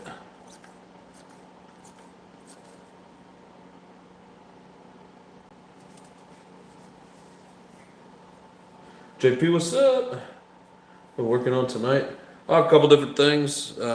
Adjusting the wing amount on the or the wing height and angle on the Techno. And Travis wanted me to put the Mugen up here to show. I think it was Leo, or maybe Leo asked what it looked like or something. When I had a wet shock, so figured I'd refill it and try to figure out where it was leaking from. Could be the gasket is worn out. The bleeder screw should be a 1.5 driver. Yeah, that's what I was assuming. And I think from all the crud and the oil, it just kind of filled it up. I can't get the damn screwdriver to seat in it properly, but yeah, I mean that.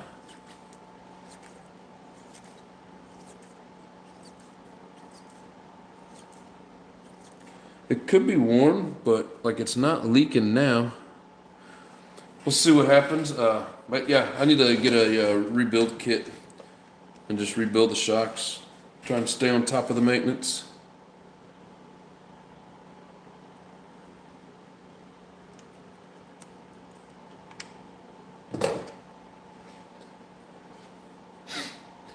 Mine just not as pretty. Mine's not as pretty as yours.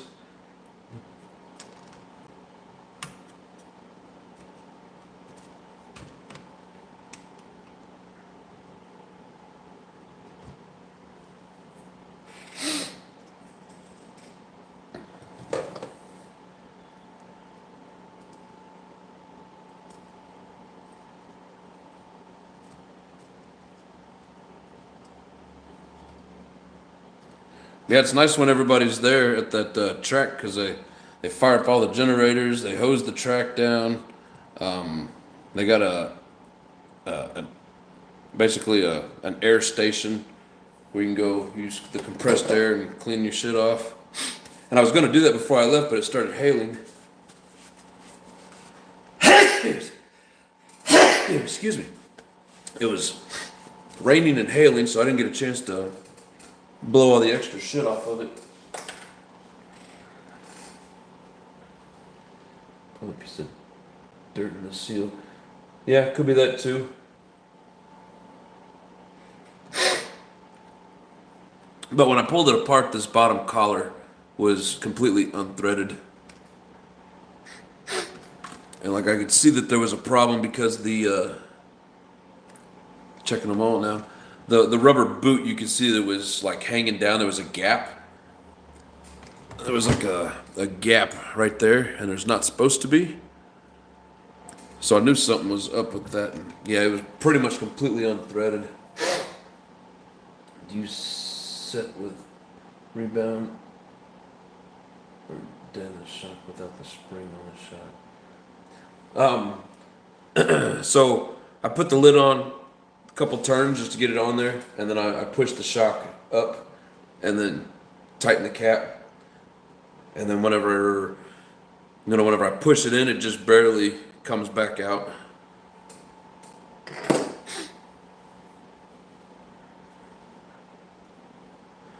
Set my shock for a motion for no rebound without the spring on the shock. Yeah, with no spring, it had very little. I don't know if I got too much on it. I'm no professional shock person. I'll learn one day.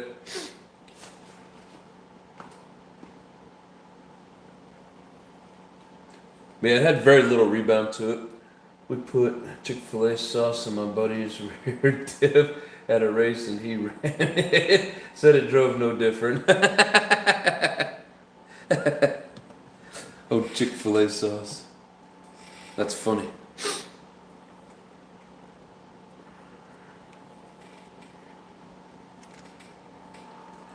Let's see, that battery's full, so I need to pull this battery out. Even though I didn't really run it enough to drain it.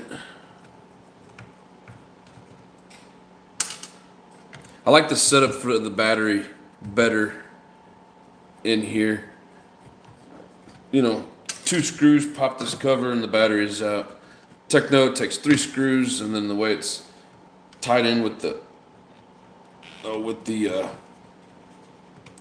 receiver part of the box, just a little bit more of a pain. I do like how the Techno's like all one piece,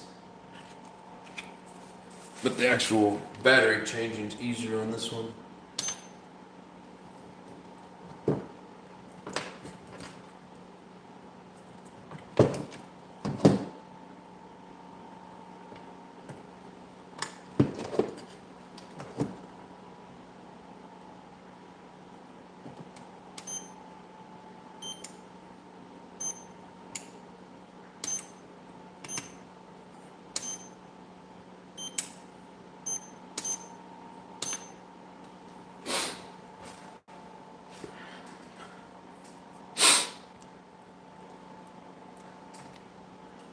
I've got a fresh filter I'll put on here, so I might as well go ahead and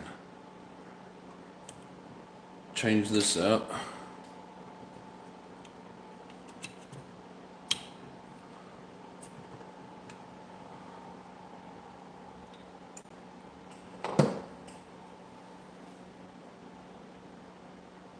Imagine what it looked like at the end. I bet it smelled funky too.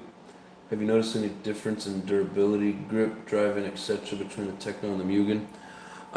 So I haven't driven the Techno really enough since I've been driving this to like tell a comparison. I used to drive the Techno at the track, and then once I got the Mugen, I pretty much just I liked it better.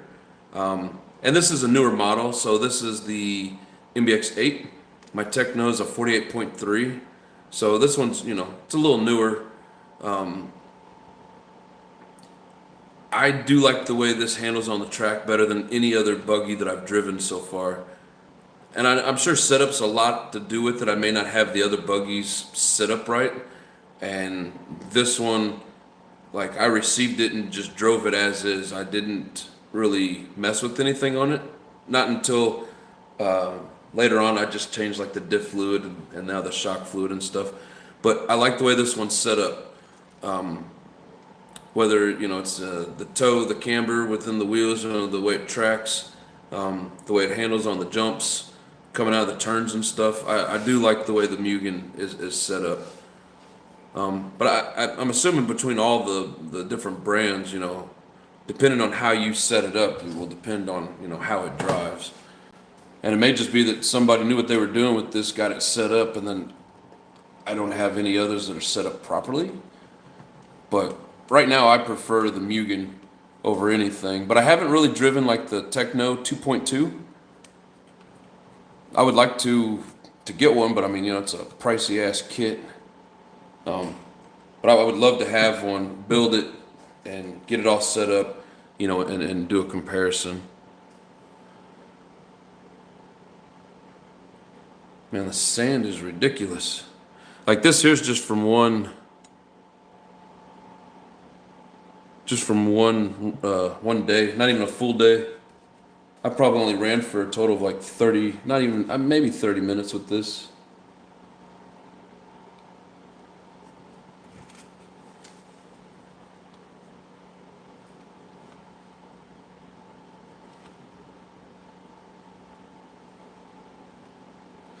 I mean, I really like both of them. They're both tanks. I've beat the shit out of both the Techno and the Mugen. Durability-wise, I think they're about the same. But just like I said, with driving this one on the track and just something about the way it handles, I do kind of prefer this at the moment. But if I did some fine tuning on the Techno, it may handle just as good. I don't know. Sorry, I don't have like a good answer for it. Just kind of trying to be honest with the experience. Jason, what's up? Hello. Tell Kim we said hi. Thanks for the membership. You're welcome, brother. Depending on how long I run my cars, I try to rebleed them. Aha. Good point. And we'll get a K card, TKI2, find cheap TKI3 here and there. Yeah, it's, when it comes to the used buggies, pretty much whatever pops up on like eBay or even Marketplace. If something good pops up, I'll look into it. I haven't even seen any Kyoshos recently. I'm gonna grab the other filter.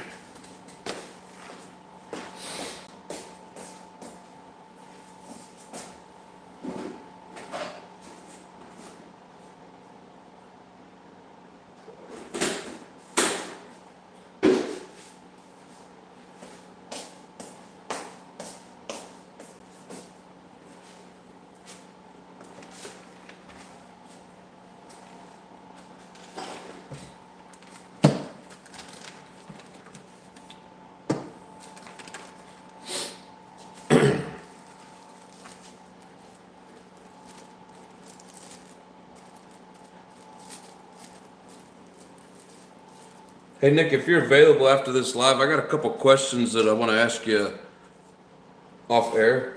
If you don't mind me hitting you up after I'm done.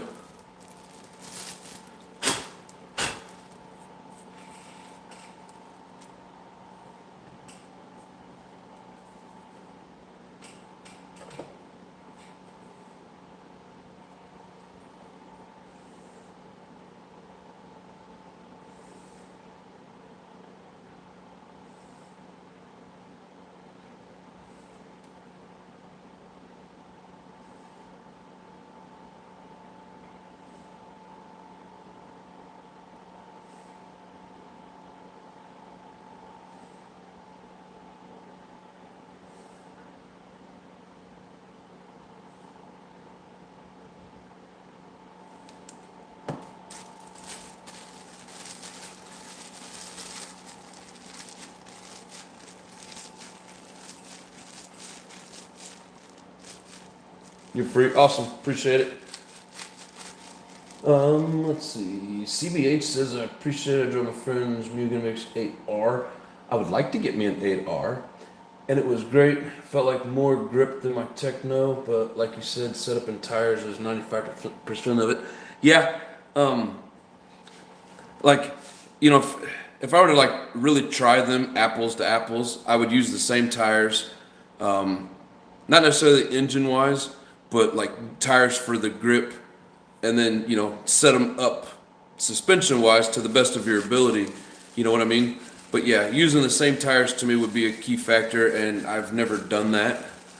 Yeah, so there's, I don't have like a real good solid comparison. I know I like them both. But yeah, for me, like, I really like the Mugen. I mean, I've beat the hell out of this thing on the track. I've had things come loose, but I've never, knock on wood, broke anything yet.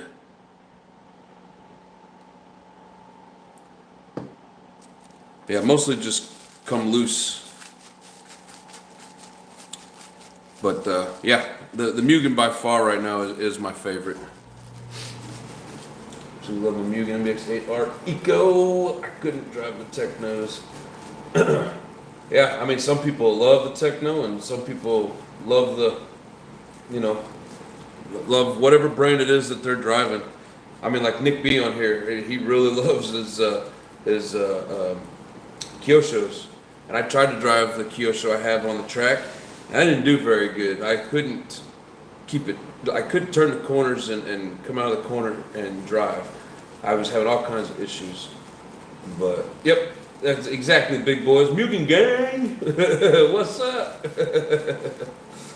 So it comes down to how you drive and what type of driver you are with the C-Hub over pillow ball. Yeah, and so that could be part of it too. In the handling, could be the difference between it. I really don't know. I won't pretend to know. Mugen Mafia. Yes, sir. Man, you gotta get you a nitro though, bro. I was marshaling for those electric buggies, and there was just no excitement in it. I mean, they were doing pretty good, you know, flying around the track, driving really good. Just no excitement, no noise, and I was like, get the nitros back out here. But to each their own.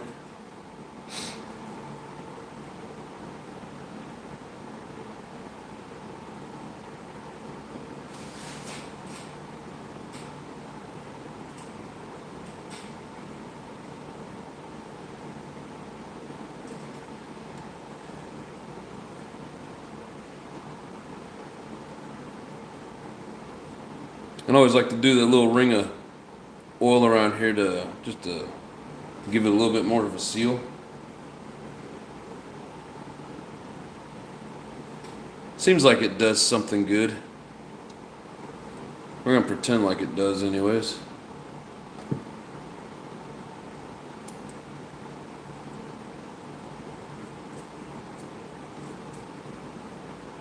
Oh, come on, get in the hole. Get in the hole. There's my phone making funky noises.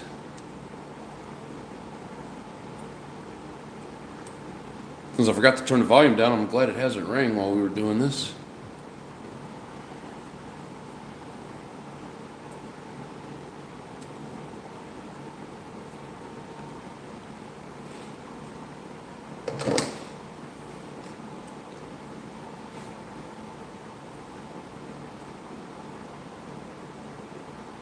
Waiting for you to bring me mine home to me. Not my house, started with TLR, but if I would go to a pro ball, it would be a Swerks. Yeah, I hear good things about Swerks. I've always liked the Mugens. I don't know why, just, you know, years back, just watching videos before I ever even had a buggy, I just always liked the Mugen. It just always looked mean, you know? Of course, Adam Drake was driving. It's like, oh yeah, that's good shit.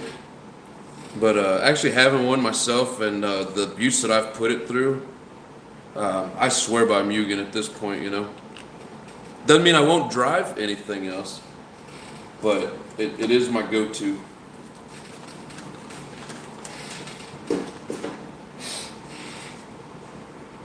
All right, fresh air filter. And I have put an extra shim in there, and I am running 30%. I wasn't even able to get it fully tuned, and they wanted to do the race, and then we got rain and hail and all that good shit, so hoping this coming up weekend I can get a good tune on it.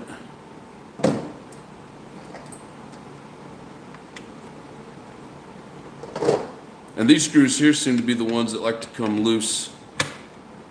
Especially this one right here. This one's come loose a few times, but nope, stayed tight. But of course I didn't run for 2 or 3 hours either.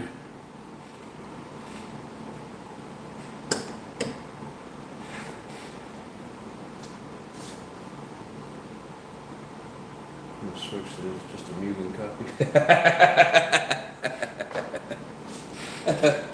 I've never heard that, JW, but I don't know, might be real.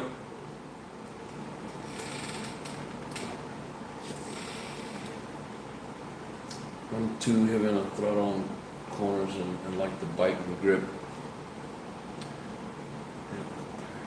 Comparing A&E with Arma.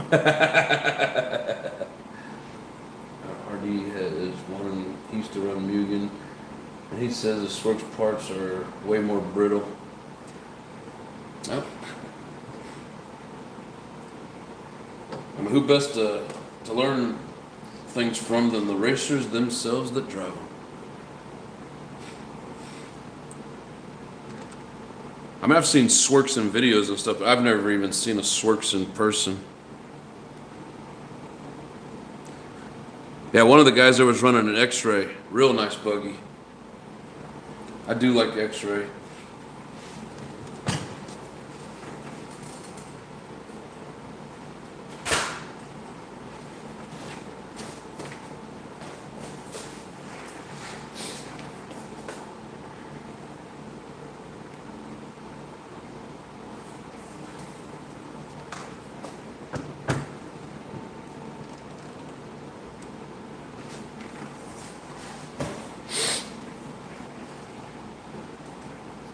Even uses Mugen parts on or Mugen parts on it. That's funny.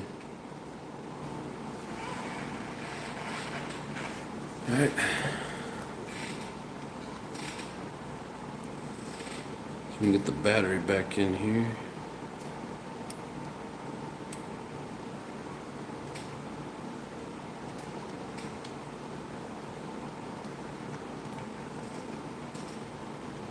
I don't get it. It used to just slide right in, but not anymore. Oh, there you go.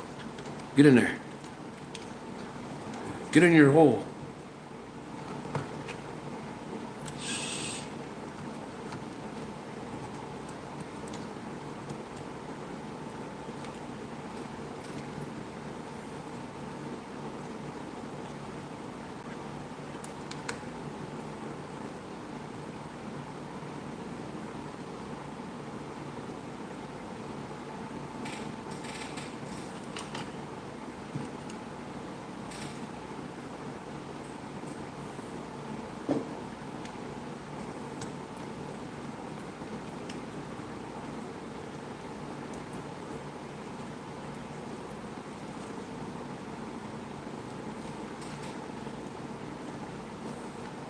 Wish they'd make these radio boxes just a little bit bigger.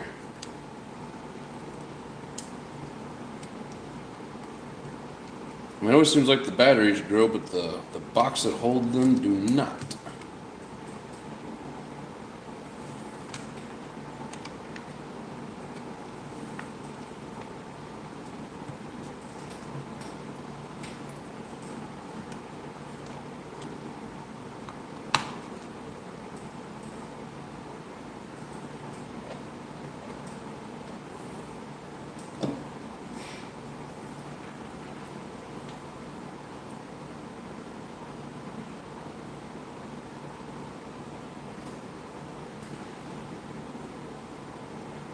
to get that new buggy engine and something for braking. What new buggy engine? Oh, the STS? Well, don't put it in that MBX8R. Mugen parts fit on it because they straight copied it. That's what he said. Slid right in. Yes, it did.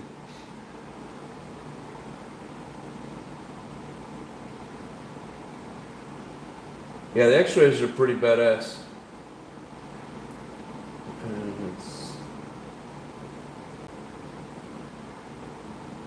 Yeah, X-ray Mugen is like alien armor. Like the bite through mid-corner throttle with C-hub. Before you have to coast through and you have more push. Take it easy, Northeast Mods. I appreciate you, bro. The old Ryan is in the Mugen. Well, take that out. It don't need to be in there.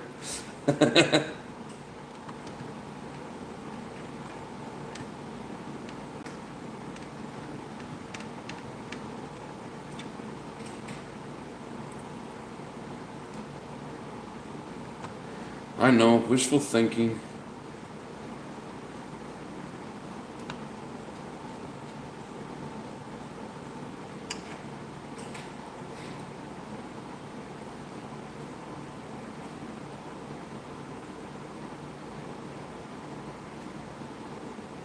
What do you mean last, bro?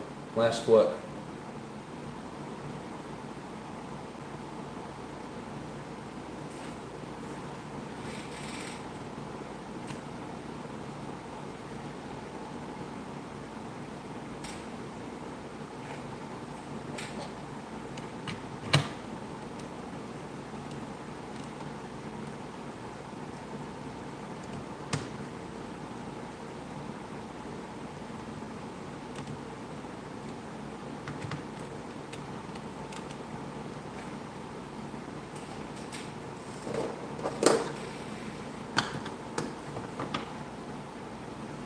Later I meant for Northeast. Oh, I was like, what do you mean last? Found the opposite. My Techno's pushed like a dump truck, and my Mugen has more rotation. I don't know what to do with. Well, maybe you can make sure I got my shit set up right then. I mean, we basically run the same car. I just have a way cooler means of pushing it. In my opinion. Alright, so battery's good. Filter, didn't really get anything.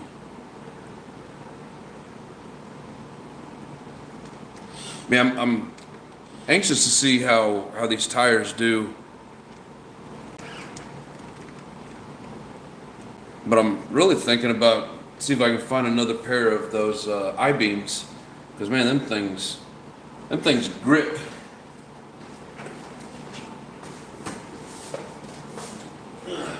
But I need to get into those. What do you call those? KZOs, NZOs, or something ZOs, whatever. I don't know.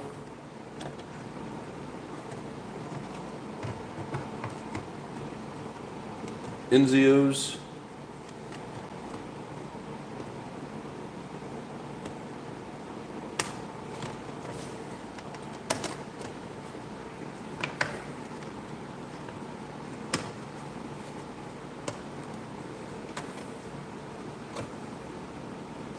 I think they're NZOs.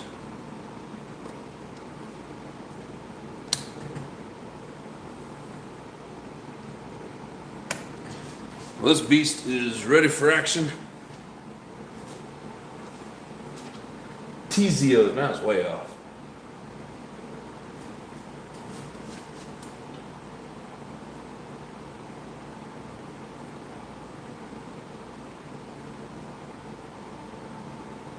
Oh, yours is just box setup. What have you tried a Kyosho? Not every C-Hub car drives the same. No, I've not. Those are your go-to tires? AKs, TZOs and AKs. Yeah, for this track, like these I-beams that I got, super soft I-beams, they grip really well. They seem to be doing okay, but I didn't get enough run time to really get to check out, what kind of grip they truly have. Because I'm sure as you're running, they kind of warm up a little bit, especially on that hard packed track, and the grip will change a little bit, because these were fresh. So, but the guys at the track said that these do really well. I just didn't run it enough to really see it for myself. But yeah, these are the J Concept Falcons.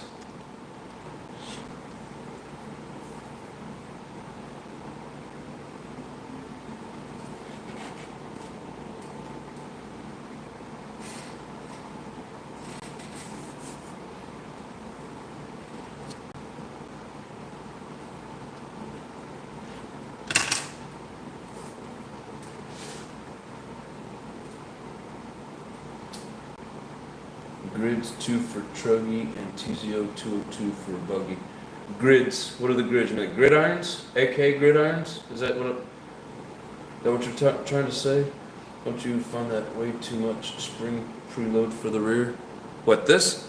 I don't know. I did that to set the height. I raised up the rear end just a little bit. Because when I was running at the track, I don't know if you heard me earlier, but it kept nosediving. And I don't know if the wing has anything to do with it, or if the ride height in the back, like if it was a little low and clipping, the ramp. I don't know for sure. That might be your kick. The height of it? Well, somebody was saying that I might have had them too low, because I just raised these up. They weren't quite this high. It wasn't this much. I probably moved them like a millimeter or two. But it was sitting level, and then I got it towards just a hair above level. So I figured since I made that change, if it's really kicking when I go, I'll lower it back down and adjust the wing more. I'm just not 100% sure what's causing the problem. Because I'm wondering if, like, when I'm hitting the ramp and I gun it, maybe it's squatting too much, and what's the name? Was it CBH? Make sure I'm saying that right. I always forget acronym names. Yeah, CBH. He was saying that might have been the issue. Maybe the ASM was a little low and clipping the ramp, and then it was making it, kicking the ass end up. If you lift the rear, the front will nose down. Yeah, that's what I did. If you lift the rear, the front will nose. Oh, no, I get what you're saying. Lifting the rear will drop. So what is your suggestion then?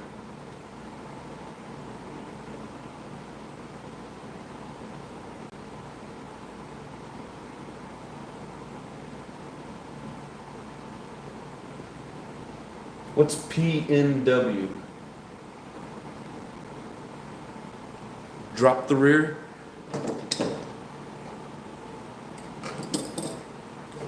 So I had it at level. So you're saying go back to level?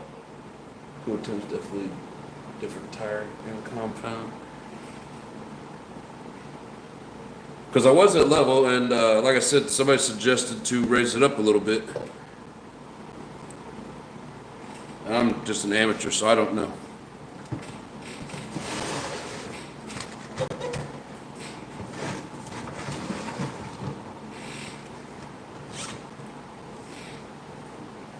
Want the rear to be a little low.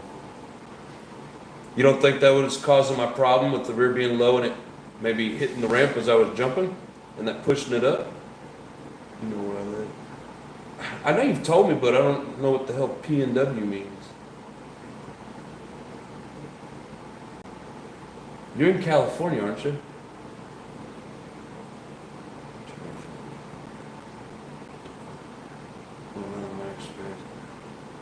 Okay. So you're saying go a hair below level? I mean, I don't know.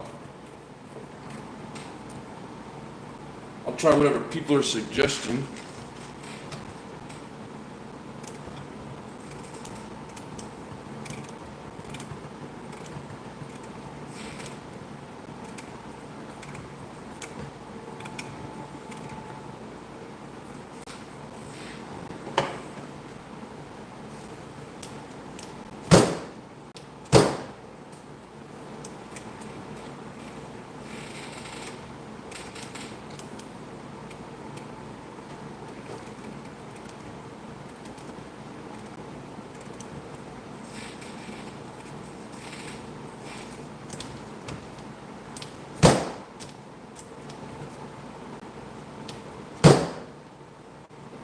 That's pretty much level there.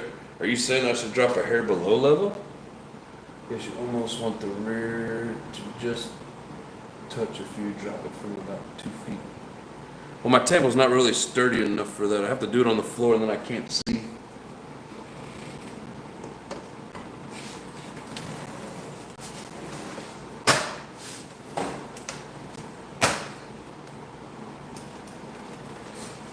Yeah, no, I can't see it.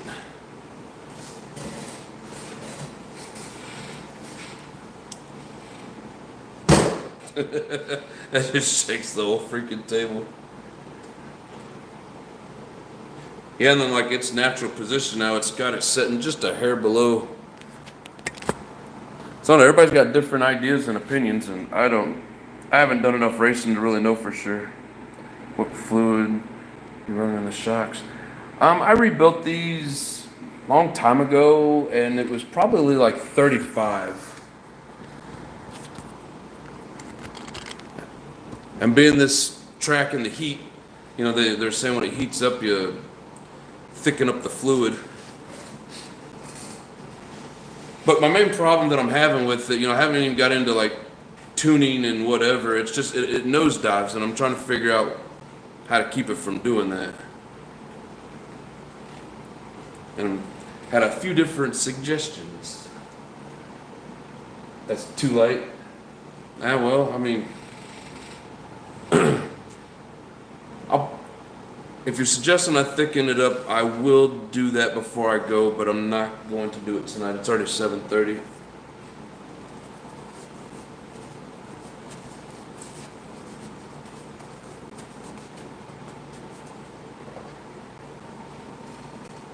There's only heat. Yeah. I put 55 in the Mugen. I didn't get to run it enough to see if it made a difference from what I was experiencing, which was mainly just a lot of chassis slap. Hell, I'm gonna have to get some more. I don't think I have enough to do them.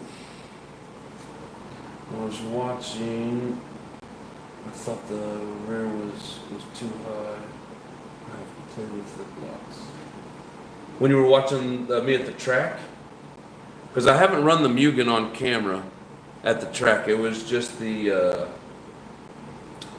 Mugen. The droop is hanging down. So when I went to the track, the guys that were there, they were checking my droop, and I had it level, like you had told me at that other track. And they're like, "Oh no, you want it to hang down." So I don't know. I'm trying to go by the guys that do what the guys are saying at this particular track in this area. So if they're telling me I need droop, I'm gonna go with droop. There's just too much weight in the front, and I think you should put some kind of weight in the rear to counter it. All right, well, I'll have to like glue in a lead anchor or something.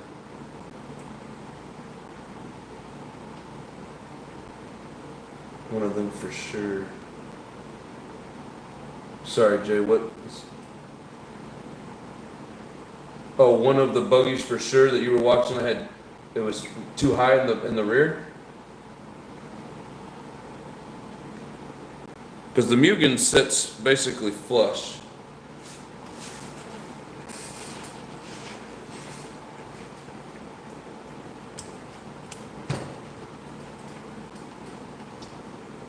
Listen to them, I meant to say. Oh. Yes, one of them. Oh, I get what you're saying. Listen to the guys there. Yeah, so I don't know if you guys seen a couple weeks ago when the guy basically started like working the tune on my truggy, on that LRP. He was the one telling me that I needed droop, and I get it. Like the droop have something to do with like the handling in the corners and stuff, but I don't understand. I'm still working on like trying to understand what all the different meanings are behind droop or no droop. You know, I'm 550 CST right now, but I'm gonna put like 800.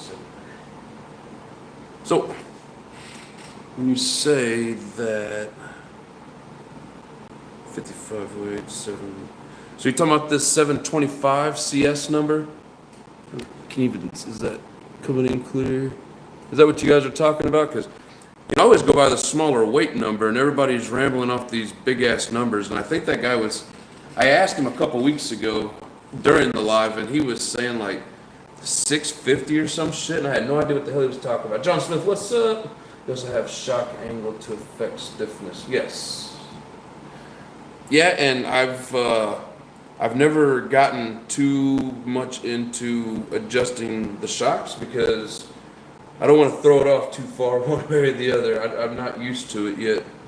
Still learning. It's a rough track, a lot of bumps on the straightaway and high on the long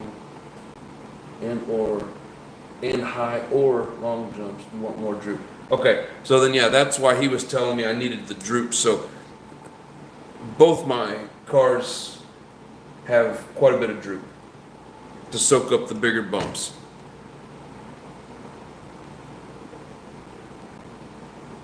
It's funny, they all have weird handling. Not everyone is the same. Yeah, totally.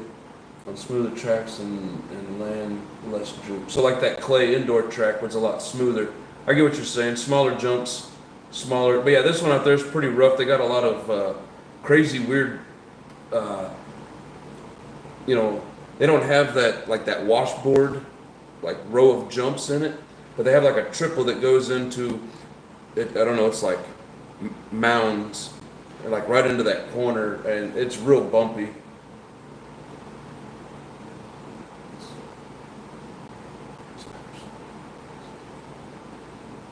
I'm used to the CST. Yeah, that's some people are. I've never looked at it that way. It's always been the smaller number. Now people are rambling off the CST, and it's like, what are you talking about? Yeah, 650 give or take. Yeah, so for the heat out here, 725. I don't know. Maybe it'll be a little stiff, but the warmer it gets, they make it sound like the thicker that you need. So I'm even gonna run 104 millimeter droop in the front, 114 in the rear. See, you guys got fancy tools and names and numbers. One of these days I'll get it. But I appreciate everybody's input. You guys have worked on that shit way more than me, man. I mean, I mostly played with like savages. I mean, you can tune them, but ain't no tuning that shit. You just go. Yeah, there's CST and the other weight, not sure what it's called. Just weight? I don't know. It's easy to measure. What, the CST or the weight?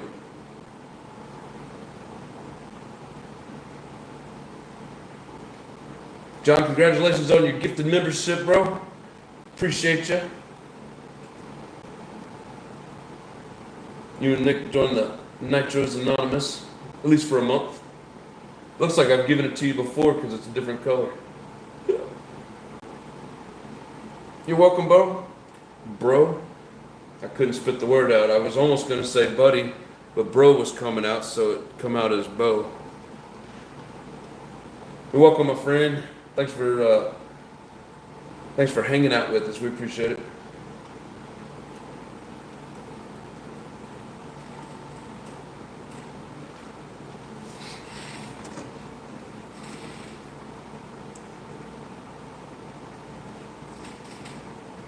Make sure my shocks are similar here.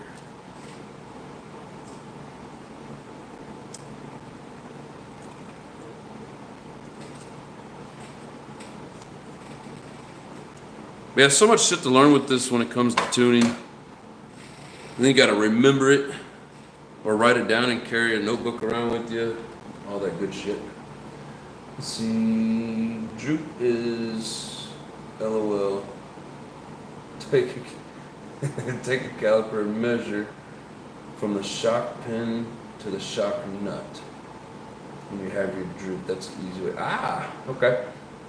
Been here building my truck, you just lurking. I like it, bro. Do what you want. As long as you're here, I don't care. Probably have to take off the damn tires for this.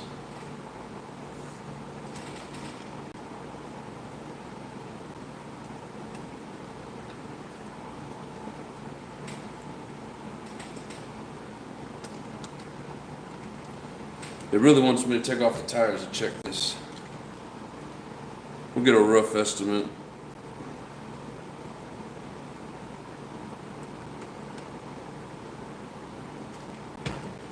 Man, we're way out there.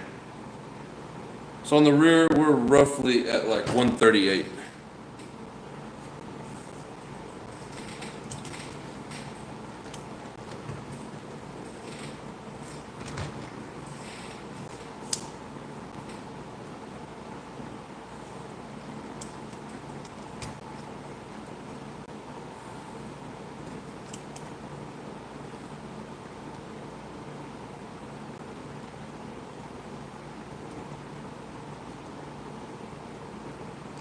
Roughly 115 on the front. And you did say measure from bolt to, basically bolt to bolt, right? Is that what you said? From shock ring to shock target. Yeah, okay. Then I did it right. Measure to and from center of each. Yep. That's way too much, I'm sure it is. And I've never messed with the droop in this car. I've only messed with it in the Mugen. But yeah, I'll work on that. If I run a 108 in the front, 115 on the rear. We can do it with the tires on. Just have to find the angle to get the dangle of the left turn signal fluid, right? That's funny shit.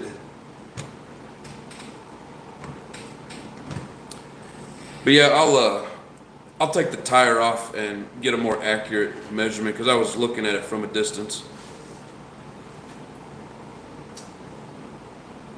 But yeah.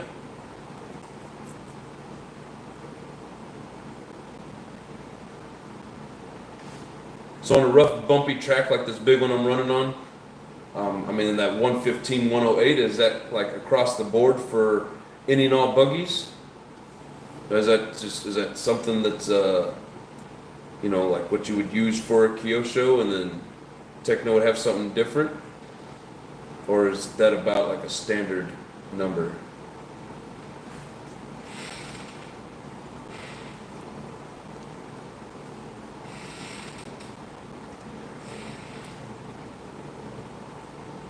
It's a good start. Yeah, there you go. I have to remember that 115 to 108. But yeah, I'll make that adjustment before I head out to the track.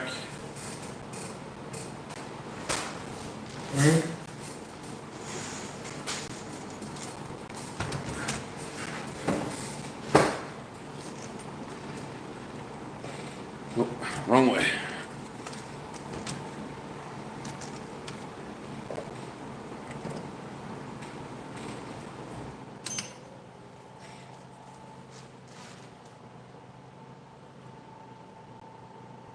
What's give or take plus or minus 5? Yeah, sure. You can probably find your factory settings in the manual. Whether that be online or physical copy. Cool. But they're just going to give you like a box setting, or do they give you both like a rough track and a smooth track?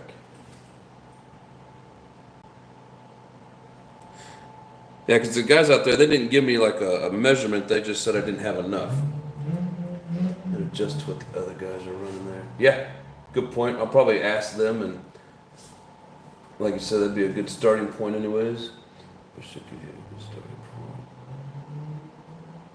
point. Right. Find the box settings and then adjust. I got you. Man, there's so many adjustments on these things. It's like, wow.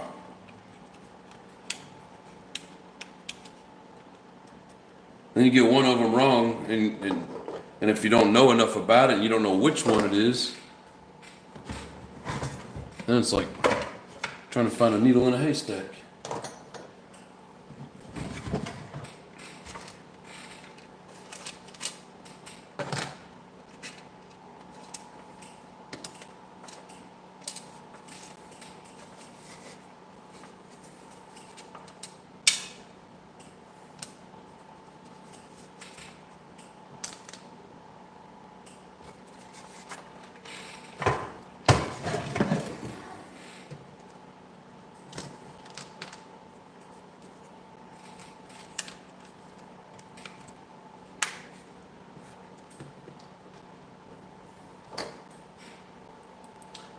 setup is based off of how the driver drives.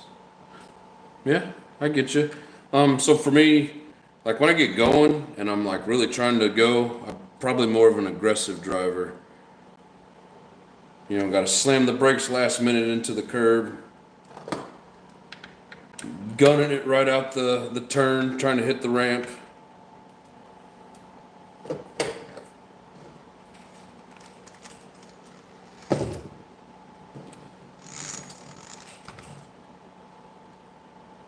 I think I forgot to put the set screw back in.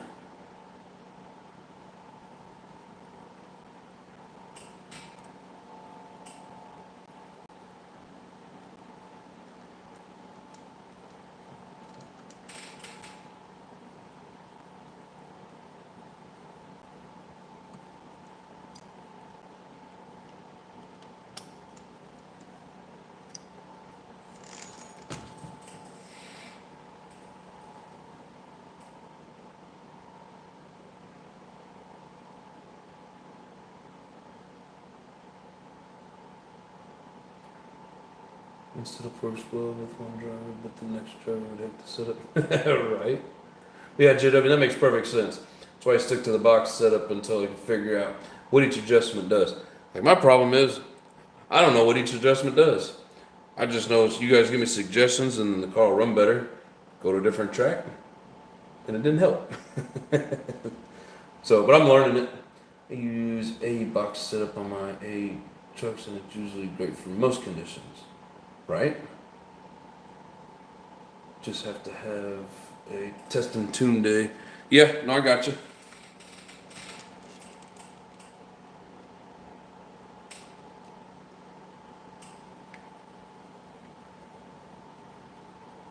Yeah, I'm definitely going to ask the guys out there more questions about it.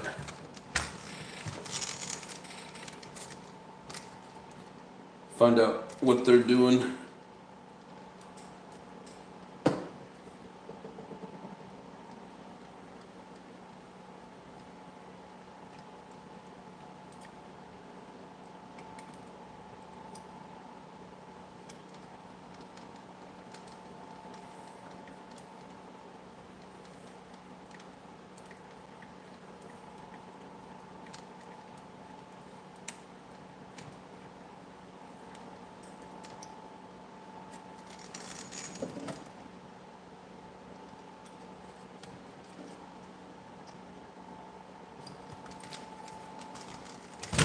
All right. let's see, find out what you like. Yep. No, I get you. I get out there and just get to running around it and don't even think about taking the time to make adjustments. I just want to run. But of course, if you're running like shit, you should stop and test it out. I'm always afraid that I'm just going to get it all out of whack without the right, without the right person giving me some advice while I'm there. Yeah, now that I'm getting to know the people there a little bit better, getting more comfortable around them, asking them questions and stuff. But they're all really good people. Hell, I forgot my Loctite, and somebody let me use some Loctite.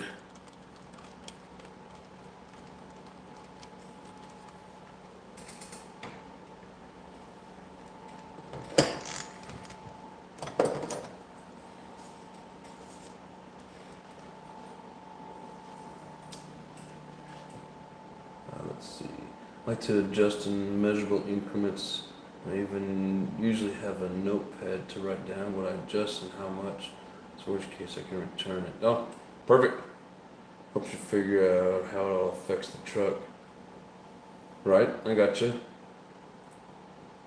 Ask the car does this and I want it to do that, and how do I get that to happen? Good point. I'm a bit of a crackhead when it comes to that kind of stuff. You know what it's like? I get you, and there's a lot of things I like to be detailed on. I've never gotten too deep into the details with tuning these. But now that I'm running on a track, I need to, and I'm starting to learn these little things. But yeah, I totally understand.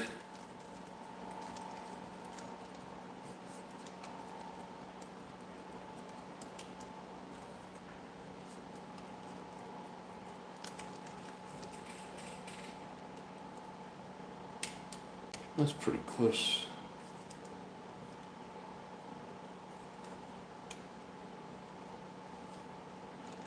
So that side says 103. This side's a little bit lower.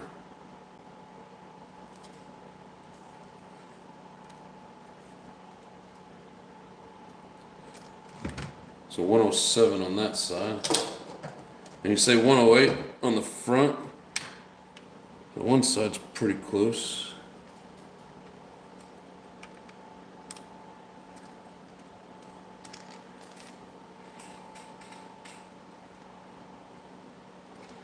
Oh shit.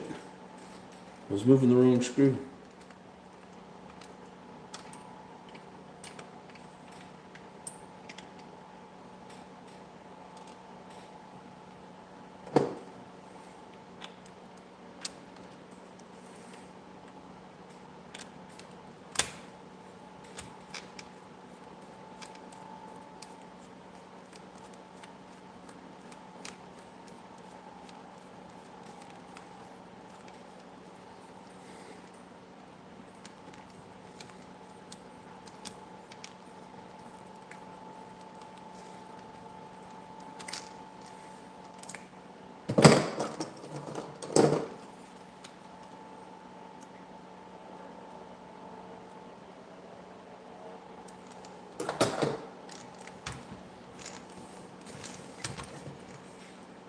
I think it's just about time for some new A-arms.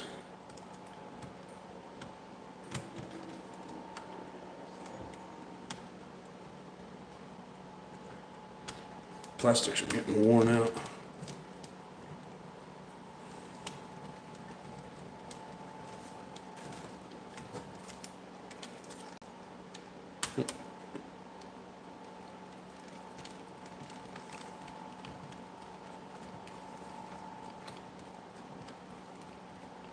The shock mount from the A-arms. Let's see, feel the difference. Move from the shock tower. What do you say? Move the shock mounting from the A-arms and see and feel the difference. Move them from the shock tower. You talking about changing the positions?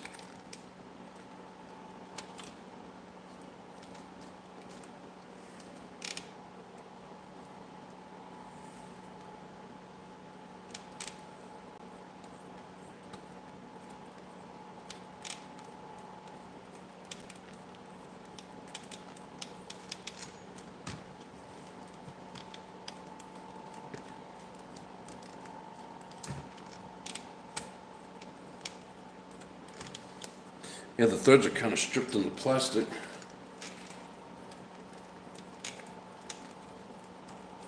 Turning the screw doesn't necessarily do much.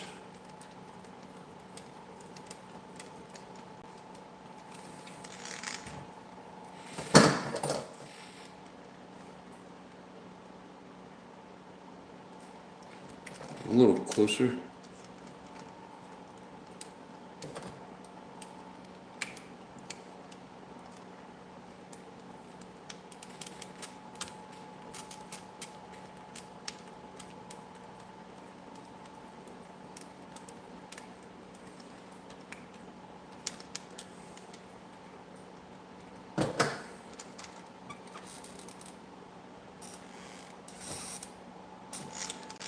Yeah, clean out the Teflon tape. I put some Teflon tape in there to see if we'd get a bite, and now it's just in the way. I see if you don't know what an adjustment does, and you don't know how to adjust your car to your driving style. Exactly. Right.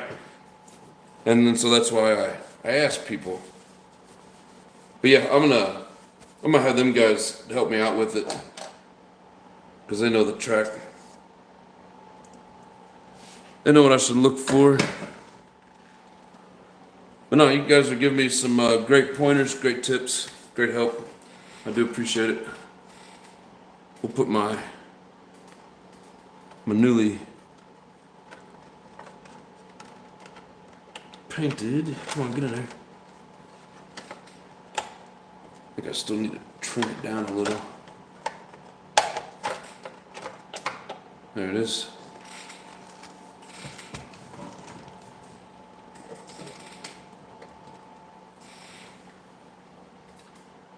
Anyone else feel this channel needs that AKG beep beep in a surgery room? He sounds a little quiet. Just saying off small adjustments with the standoff or changing the shock position. Don't know what adjustment does with driving for you. Yeah, no, I understand what you're saying.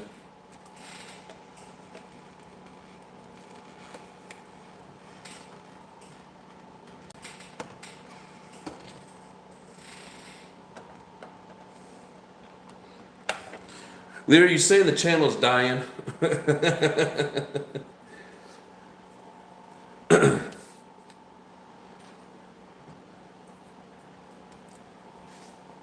Sometimes it's hopping a little bit more. Shock it.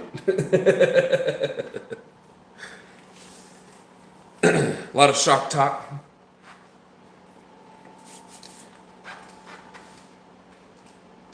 Well, I mean, we got everything charged up, cleaned up that needs to be.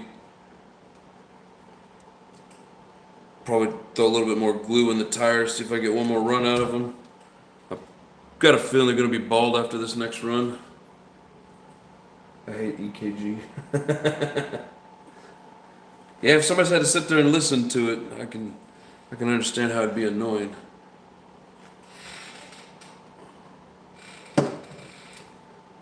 But I don't know if I get everything set up before noon Central Time. I'll see about doing a live, but I won't be trying to get it all set up and getting used to the track on camera and not giving you guys very good shots. So I may take another week off on filming and driving and see if I can get better. Let's see, I'm not referring to guitar humbucker. That's funny shit. You guys come up with some of the funniest things. I feel like I gotta sneeze again. Stop it. Anywho, alright, well, it's getting close to 8 o'clock my time. Been on for about 3 hours. So, I appreciate everybody's help, everybody's time, hanging out. Give me some pointers, tips, opinions. I appreciate it. You guys are awesome. Thank you very much. And if I don't see you Sunday, I'll definitely be back next Monday, so be sure and join in. Yes, sir. Good night to you too, Mr. Leo. I appreciate you. Good night to everybody. You guys are awesome. Keep it up. Thank you very much. Much love. And peace.